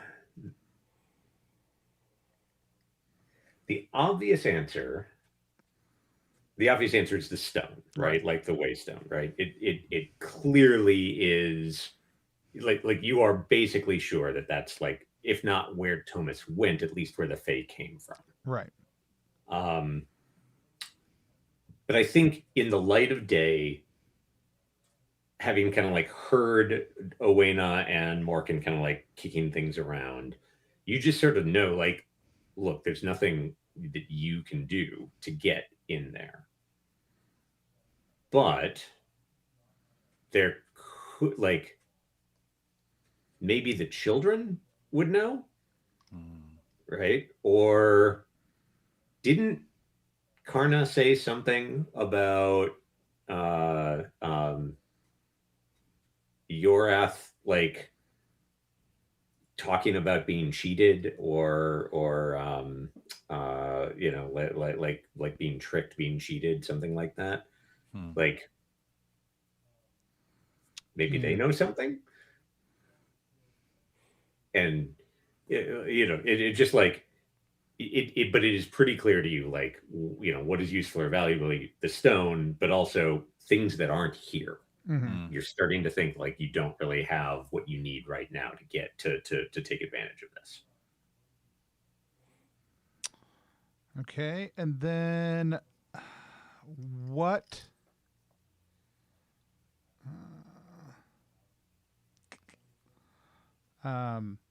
This may just be more of a confirmation.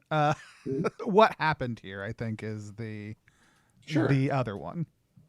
So we already know, like, that he. And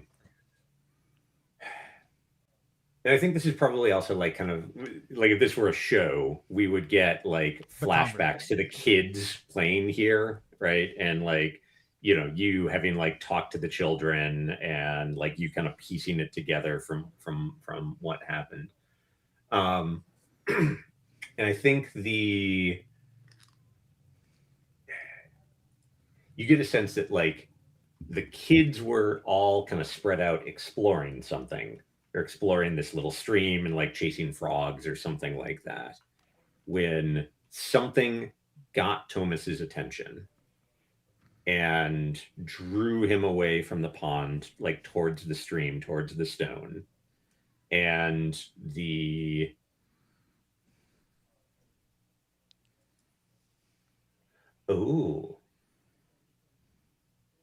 on the north side of the river, very definitely on the only on the north, or not on the north side of the river, on the north side of that little like stream, right around where Tomas disappeared. There's a blossoming, like an early blossom of flowers. It's just a little out of season. And that you realize that there's like a trail of that like early blossoming leading back to the Waystone. That's cool. That's really cool. It's really funny because I was going to ask who or what's really in control here next, but ask you to give me a sensory or visual detail instead. So, I love that you just went ahead and jumped to it. What here's not as it appears to be. Okay. Let's see. So one of the things I always like to do on this question is tell me what you think is going on. Oh, I mean, I think that a Fae pulled Tomas, and they're therefore probably like Owain and anybody else we know has disappeared. Into the Fae realm. Now that's as like honestly for Vassal, that's it. Like that, like there's no context. Yeah. Like I know that Owain knows about Fae stuff. I know they have different names. I've heard some of those different names. I can't keep them straight. So like that is what Tomas that I am still is convinced of. I just realized what is not here, or what is not what it appears to be. I think it's not as you are like standing in Thomas's shoes. It's like you probably like you follow the floral path like towards the edge of the stream, and just on this side of the stream, you find something just poking out of the mud. That is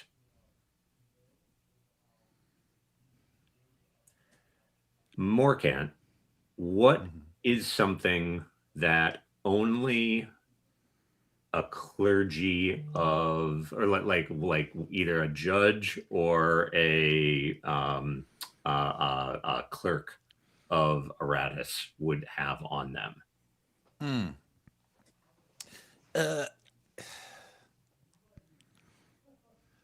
You know how when people train to be an engineer, they give you an engineer's ring, and it's designed to be obstructive in a way and metal. So when you're working on something and you feel it clang against something, it's supposed to be a physical reminder that what you are doing could put people's lives in danger if done incorrectly. So you'll always have a physical and an oral reminder of the responsibilities that you have, which I think is beautiful. The fact that that is a thing that exists and that there are so many engineers that don't have rings like that is concerning. There is a similar kind of small jewelry. It's not in the same way as the circlets that judges wear, which is like an actual magical item that has a property to job, but it's some kind of gem or trinket or coin pressed. I guess it's not made of metal, huh? Because they wouldn't be able to take it with it. Oh no, that's probably why it's here. You'd have to leave it behind. There is a metal coin of iron that is stamped with the kind of like holy symbol of Aratus and written teeny tiny around the edge the words like "Your justice builds communities." Nice. Okay. But yes, you find like just barely like you wouldn't have noticed it if you hadn't followed the like these floral paths here. But on the edge of the stream, there is a coin of Aratus. Yeah. Okay. I mean, I think it's easy for Morkant to see me pick that up and start washing it off in the edge of the stream if they want to also too. Yeah, I think in this kind of like simultaneous process as people are activating their Batman detective vision and Disco Elysium visual calculus to work things through. I love this shit. I'd say that flippantly, but I love detective scenes like this so much in games. Morkant in kind of thinking through the magical logistics with the Wayne, well, one of the things of a way to break through this is to have something that helps you see through fey magic and glamour. And his hand goes to the circlet, but the circlet is made of metal that's setting the stone. And he is minutes from considering the idea of dislodging the gem and say like putting it on his tongue so he has the gem on him but not the circlet. And as he's about to kind of I wonder in the similar fashion of like being a light bearer and calling forth holy light has a visual to it. I really like the idea that our artists like judge magic, the order versus the chaos, is in hexagons, not like the perfect mathematical hexagons that we can draw with computer technology, but the kind of hexagons that are perfect snowflakes, that are crystals of tourmaline, that are walls of honeycomb, nature's perfect orders. And just before he goes and breaks his circlet to try and work the way through, there's a call in the background that his hand stays. Oh, Vassal, did you find something? A coin? Oh, Well, just that's evidence. Flips it over to you. He rushes over. This is a Judge Memento coin. Oh, Cassars? Judge Memento coin?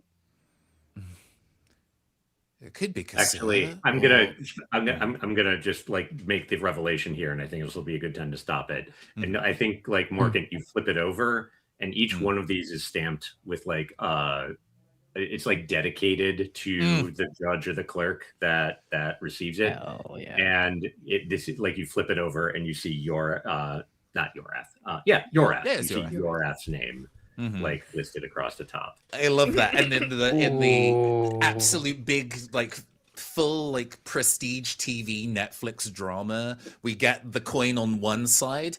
Well, it could be Casseurs. And then it's in extreme close up as he flips the coin, and it says in it, delegated to Yorath, we need to return to Stonetop now. Bum bum bum. Ba-ba-bum. Awesome. Yes. All right. All right. Do you want to just wrap up the stream, and then I need to do a bio break, and then we can do like the end of session off camera? Either way, we can also, if you want to take a bio break real quick, we can take a bio break real quick and come back and do them both. Okay, whatever you guys want to do. Yeah, let's do that. All right. We're gonna Let's take another one final stretch, and then we'll wrap our session for today. Stay tuned, everybody. See you there.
And we are back to do our end of session procedure. We weren't beautiful procedure. minding hard behind the wall. All right. All right. Cool. So we established at the last bit that you guys are going to head back to Stonetop, though, right? Okay. Yeah. All right. So Got an old man to interrogate. End of session. Where'd we Keep go? your secrets, old man. All right. So when a session ends, point out how you demonstrated or struggled with your instinct. If you can, mark XP. I specifically wanted to kind of take the time to go to Vassal and being kind of like, well, my job is to make sure that everybody can be at peace. If there is anything I can do to help you with that and be at peace, that's what I'm here for. Please offer. And it was rebuffed, but still.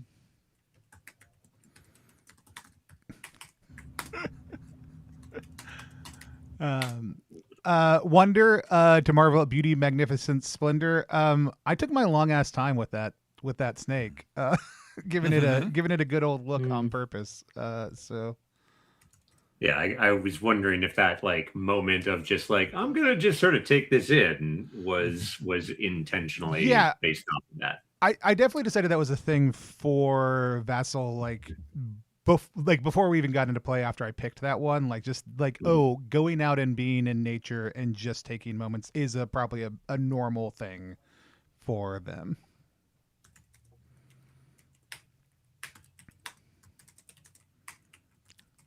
How'd everybody else do on their instinct? I don't know if Owena engaged with her instinct as much.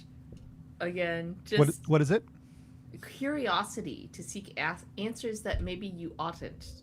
Oh no, I think you specifically exercised that, especially in our shared analysis of the Waystone, and that you took the time to think about how I can keep a note for myself, trying to subvert the thing imposed on you. I think that absolutely counts. I do have something to just sort of consider.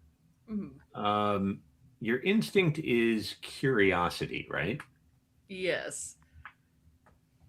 Do you think that's true, or do you think your instinct is mystery? I was just thinking that, where I'm like, mystery seems to be way more aligned with how I'm actually playing Owena versus how I conceptualized her.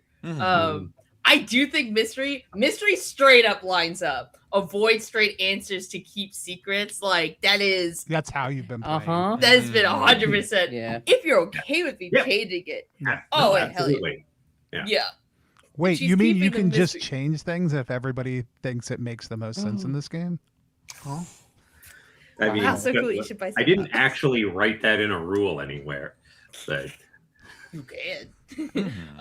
Which is actually surprising because I wrote every fucking everything or every other. The book is too short, Jeremy. We've got you need to add another chapter. We've got a 600-page errata coming your way. Don't worry about it. I'll be honest. I might have said something about it. Whatever.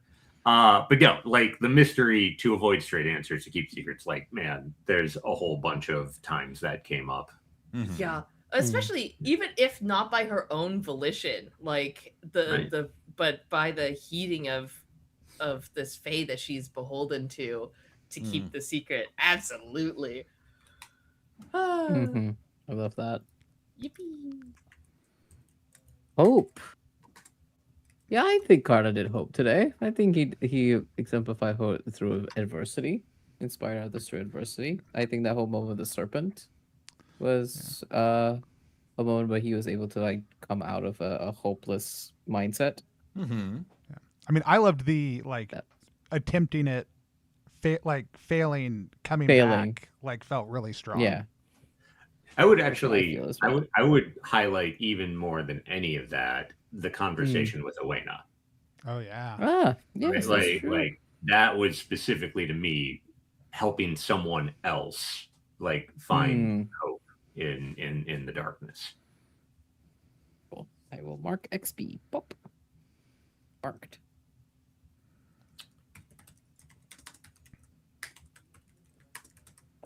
Okay. Next, relationships. So say how, I should probably get the actual terms. Say how your relationship with or opinion of a PC, NPC, or group has changed. If you can, mark XP.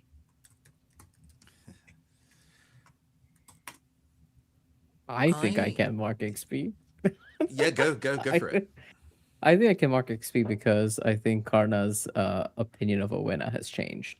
I think Karna has a perspective of Owena as being hard and cold and distant and deeply uninterested in connections with other people, and that has been effectively upended today. Even though it's at the 11th hour, this revelation of Yorath kind of breaking oath and doing things that a judge or even a clerk should not as part of the community, which I think Morkant revering somebody who was doing the job before and now is just a suspect. Morkant struggles to even suspect Neris, even though, as oh no, Magda pointed out last session that it's something he should do. The fact that there's now deep suspicion on Yorath is actually huge for Morkant. Like, I can't believe somebody in charge of this community would actively go and put a child in danger.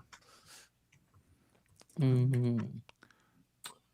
I think for Vasil, Karna, the moment of like sharing and then specifically seeing the Wanderer like as the consolation, I think like we have probably had plenty of dinners at like Tafini's and spent plenty of time together. I think until this point, like you have just been like both Morkan and Karna are just like you're outsiders, like not in a like you are newcomers and you're welcome here, but like you are very like you're different, and that's been the mindset. Like that moment of suddenly seeing you as somebody else who wanders, like as somebody who spends their time, like for Vasil, somebody who spends their time out of the village and wanders a lot, like recognizing suddenly that you are away from your village, also here in a different place. I think tremendously humanized you. Well, even in the middle of casting divine spells to Vassal. I love that. I think Karna, again, to Owena changed. I mean, we had that Owena. It's not really changed, but more depth, I guess, to how she thinks about Karna. Like, not in like a bad way, but going from somebody who's like, oh, I thought you kind of had like a lot more experience under your belt to like you're new to this and you're as thrown into this as anyone else could have been, as we all were when you appeared in our village, where it's like 16 years later you're here now, but you're as off kilter as the rest of us, and that's not necessarily a bad thing. It just means more, I guess, empathy for the position that you find yourself in. I love that.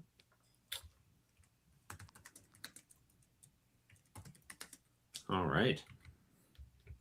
These all seem very true to me. Like, thanks, guys. So if you haven't already, that everyone should have marked 2 XP at this point. Okay. And then for questions, did we learn more about the world or its history? Yes. Yes. Yeah. Give me, I mean, I don't disagree, but give me an example. The constellation, the ritual we did to cross the stream, learning more about the The Fae and directly, like a lot about the Fae. Earth Snake. Earth The snake at the Red Grove, the lore about the Red Grove and how the snake does the things. That's wild world building. That's a region we've not even been to yet, and we know about it now. Yeah. I'm trying to remember what kind of blood you called it, but it was great, whatever it was. blood mulch. It was a banger. Blood line. blood No, it was like a compost. Oh, I banger. specifically Blood wrote this compost. down, actually. Yeah. The manifestation of blood soil. Blood soil. Ah. Soil. That was such a banger line. That's definitely a metal album. Yeah. Ah, hell yeah. Garden of blood soil. Soil. All right. Learn about the world or history, definitely. Defeat a threat to Stonetop or the region. Like, you chased off the snake, but I do not think. Bye-bye. It's dead. I'm pretty sure we killed it. It did for real. Believe me. Mhm. I'm Trust me, going bro. to just tell you it's not. Okay. Gonna tell you it's not. Improve our standing with our neighbors. No. No, our neighbors were not here. No. Witness All right. any of this. And lasting improvement to Stonetop or tangible progress towards doing so. I don't know. I don't think so. No. I think we're on the path. We'll resolve We're it on the soon, path. but not yet. No. Tangible being operative word. Mm-hmm. And it also depends on what we mean by an improvement. Because, like, just bringing the kids home to me is not an improvement. It's a return to the status quo. It's a return to the status quo. Now, I think, Yeah. Finding a Fey Waystone that we yeah, didn't know upon was there? returning and kind of informing that this is a danger and something that we can now prepare for or protect against once we relay that information back, once we enact on this new info, I think we Yeah. get there. One more scene then. Yeah. all right. So that should be 3 XP for everyone. Now, I don't know that we'll talk. Well, does anybody have more than what would be 7 XP or 7 or more XP at this point? I'm currently at 8. Total? Yeah, total. 2, 3, 4, So we got 8. So the question, what's the question about 7. standing? How does that one go? About standing? Oh, did we improve our standing with our neighbors? Yeah. Is that a group We're question or an neighbors. individual question? That is a group question. Oh, cool. Then I have one more XP than I thought I did. I have 7. Oh, you mean from like last time? Yeah. Yeah. Yep. Because I did not mark it. Because it was Karna that specifically Yeah. improved their. But it is a standing. group question about It whether. is a group question. Oh, yeah. That's right. I have 7 then. Yeah. I Okay. think I'm kicked to 8 then. Okay, so I would normally be a little like about this because you like the level up move requires that you have a stretch of downtime. Right. And I don't Yes. suspect that you guys are going to have a stretch of downtime. That you are going to be going home, and it's a short enough session, like it's a short enough series that I'd like you to have the two like the things that I'd like you to have toys. Thank you for Yeah. I want thank you for my life. You just don't want to hear everyone ask, do we level up this session? every Well, I single also time. don't want I don't want to have you guys spend time on camera figuring out what movie you're going to take. Correct. Mm. So I guess I will say, like, assume that you can level up. If you also want to, like, mark, I'm thinking about this or this, and then like keep it in limbo until you decide, like, yeah, that's the one I want to go for. Again, because we're only doing a short run. Yeah. I think it makes perfect sense. Yeah. But when you level up, this is actually kind of convenient because Darby, there is a prompt there to rethink your instinct and your look and everything. But Perfect. we didn't break a rule at all. No, we just jumped it a little early. But basically, reduce your XP by 7, increase your level by 1, pick a new move. I don't think there are any other. Actually, Karna, you might get a new. Yeah, you get to choose a new invocation as part of the level I up. get a new invocation. Oh yeah, even numbered level. That's 2. Yeah, Yeah, that's I level get 2 is an it. even number.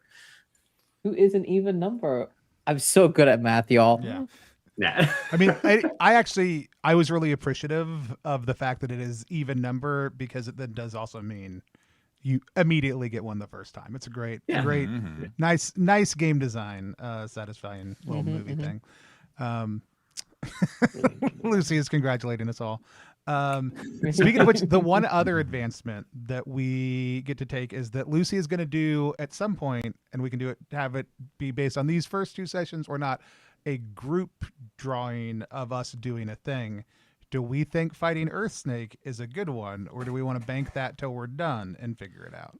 I mean, baked till a we're group of done. us, a picture of all of us beating up an old man feels Feels significantly better. Tell us your secrets. less rosy. All right. Tell I us what you know. kid. But this thing would be cool. But I want to see where we go. You want to see where we go? That's Yeah. fine. I just want to. We're potentially meeting a fey creature. I We think are that's potentially gonna meeting be a fey sick. creature, and that is really exciting. And there's also the Fey Jam going on in the Discord, which is what's the link for that, Jeremy? At the Discord. Oh, it's ttrpg.link/Stonetop Discord. Fey Jam that's going on in there also too, where people are making weird little fays. You can go check that out too. Cool. Well, yeah, we'll hold on to it till after our final sessions and hand it over to Lucy. Then I'll be super excited. Anything else we have in our end of session? Oh, well, we should do stars Stars and and wishes. So if you guys want, we can do that off No, like after. we like doing No, it we can all do it now. normal. Okay.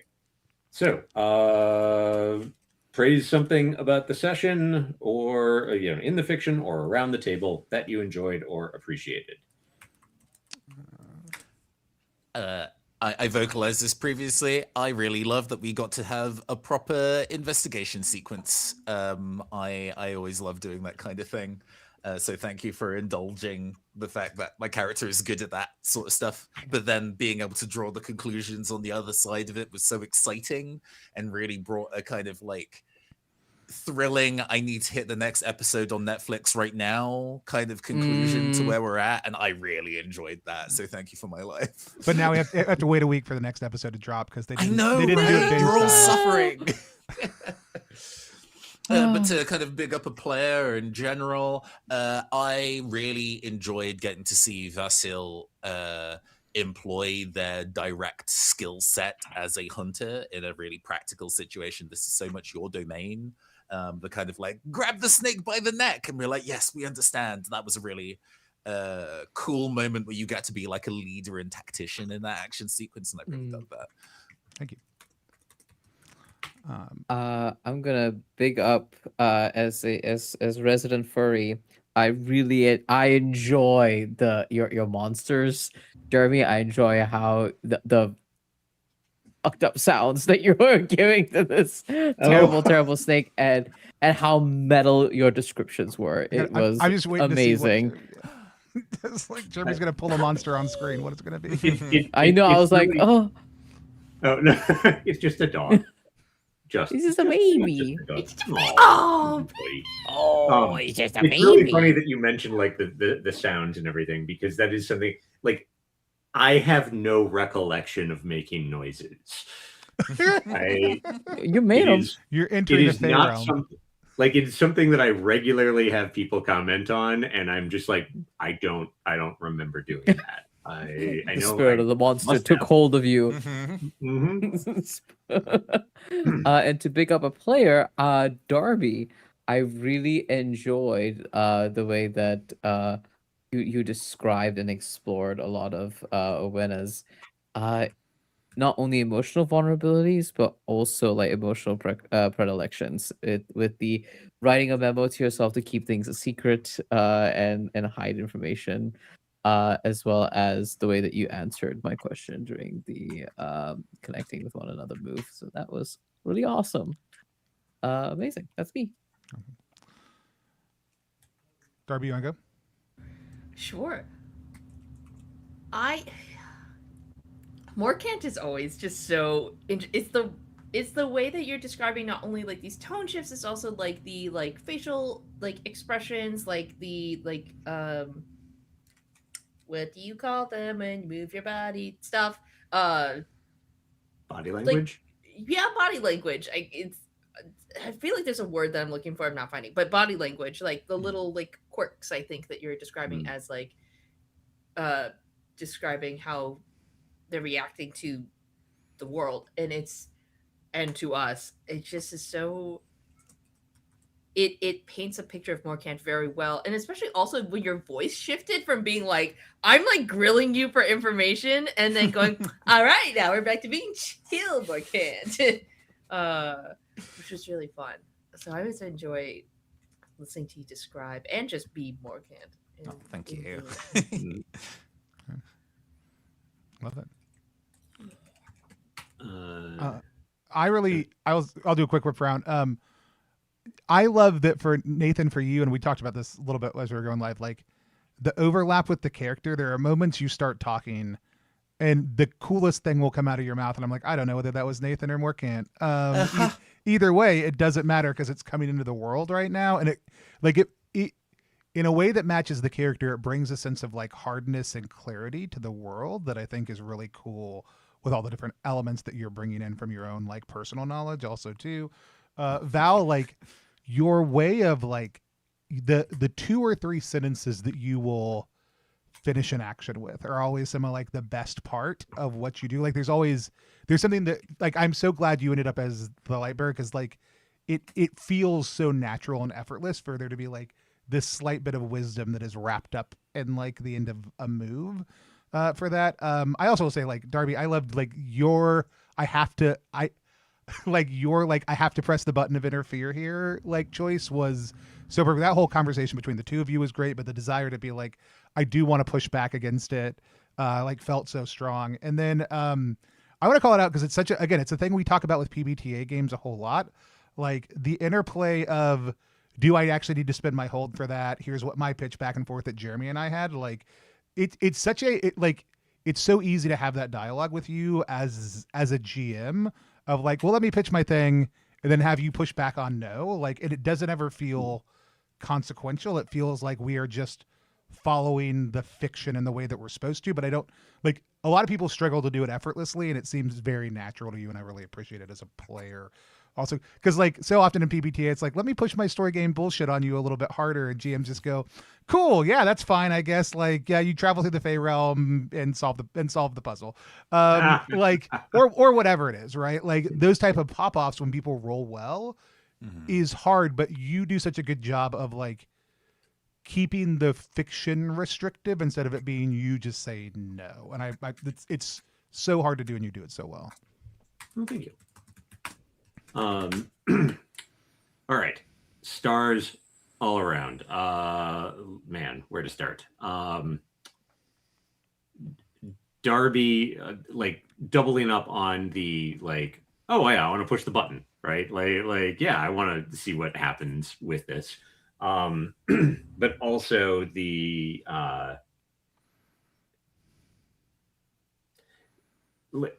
and these are not new things. I just want to double down on like the way that you just sort of like opened up your character to Karna and like we're really honest and it represents a very solid characterization that you clearly have in your head of like what this person is like and why she's like this.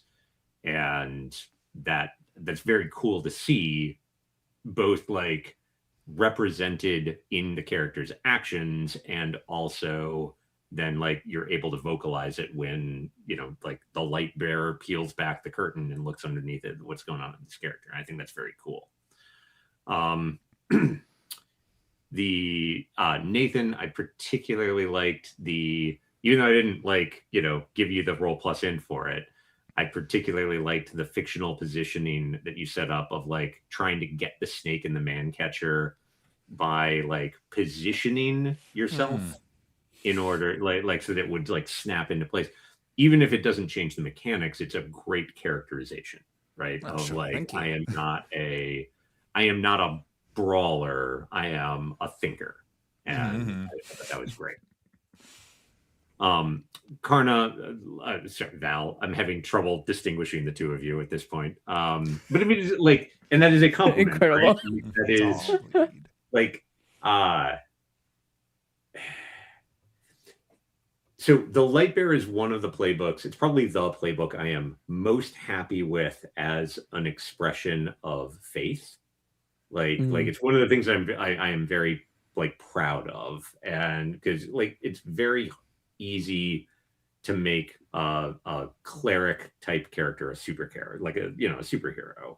And one of the things that I wanted to do was make a someone who was a little bit mysterious, a little bit like tentative, and that element of, yeah, I'm wielding hope and light and flame, like I'm wielding this delicate thing. You really are just like personifying that, of not just wielding it, but like being a delicate character called on to do difficult things. And like that's well, I love Thank it. you. And then Tony, you do a thing that Luke Jordan does this very well, and that is, I can see you actively trying to trigger moves with the fictional setup that you provide, right? And just like, the move you want to make, and you're taking the steps to do it. And it is something that not everyone can do, not everyone wants to do, of just like being aware of all of the moving pieces of the game that you're playing, and then like incorporating those into like how you trigger them and how you describe things without really like obviously calling attention to it. Thank you. And like that is a skill that I think is a very worthy skill. So props to that. And also, just, you guys are great. Really enjoying this. And thanks for You're putting this great. together. You made a great game. Made a great Yeah, yeah, game. yeah. You're running it great also too. We've got a bunch of great stuff happening. We won't be here tomorrow, unfortunately. We do have to wait Sorry, 6 days y'all. to be back here. We're back next Saturday and Sunday for our last 2 sessions of the campaign. But in the meantime, on Tuesday night, we're sitting down with Meg Baker to talk about the Other Kind dice system and the upcoming 2nd edition of Siron. So if you want to know about other iterations of PBTA that are doing very different things, come back to talk about Siron, 1st and 2nd edition in the Other Kind dice system. We will also be sitting down on Wednesday with Super Dylan Appelian, to talk about their ultimate guide to villains for RPGs. We're going to make some villains. We're also going to talk about other cool stuff that's happening in indie RPGs. I'll probably talk a lot about this actual play and how much I'm loving it. But you can come see things that Dylan and I are excited about that are happening in RPGs right now on Intrepid Merchants. Friday, we're playing Band-Aids and Bullet Holes with Sam Dunawald, just live right now over on Kickstarter. And then, like I said, we'll be back Saturday and Sunday next week. Whole bunch of other great things happening for the rest of the month. Hit follow or subscribe wherever you are. If you want to check out the stuff that we're doing, head over to +1exp.com or RPGZine.Club to help support independent games getting out to the table in play. And everybody else, real quick, let's whip around. If you want to be found, tell people where to find you. Let's start with Nathan.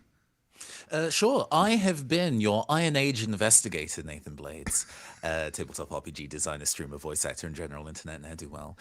You can catch me and my games at theneoncaster.itch.io. I make a lot of games that I would describe as gay anime trash. They are great. The next thing that I'm working on, called City of Espers, where you play as a group of fabulous street psychics, is currently the next project. It will be crowdfunding in September, and I'm very excited. If you'd like to find out more about that, you can go to cityofespersrpg.com. Thank you so much for having me. Awesome. Val. Hi everyone, I'm Valiant Dorian. I use he him his pronouns. I played Karna, our Iron Age wielder of the light. I can be found all over the internet at Valiant Dorian or at Otso Spirit Bear. Please just go to the lovely church I just set you on. In terms of stuff you can keep an eye on for me this week, probably a bunch of streams over my own channel, Otso Spirit Bear, which includes completing a game that I've been designing on stream. Inspired by the Havoc game engine, which I didn't complete because circumstances happened before the deadline. But I will be completing it this week, called Forsaken Beasts, where you will play these forsaken mythical creatures fighting back and retaliating against their hunters and against environmental collapse. So if that's something that you like, please come and check out as we finish up this game, probably this week. Awesome. Darby.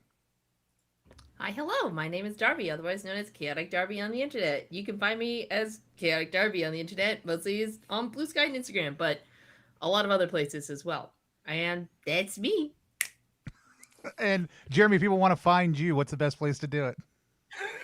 http://ttrpg.link/Stonetop Discord. You can also find me at spoutinglore.blogspot.com, and I mean that maybe I might pop in on Reddit if you're there. I don't know. Don't count. And run away. We weren't. Awesome. This has been great. We've never figured out a good way to end streams here on Plus One, and at this point, we're not interested in trying. So we're just going to wave at the camera until I take us off air. Bye, everybody. Bye bye. Farewell.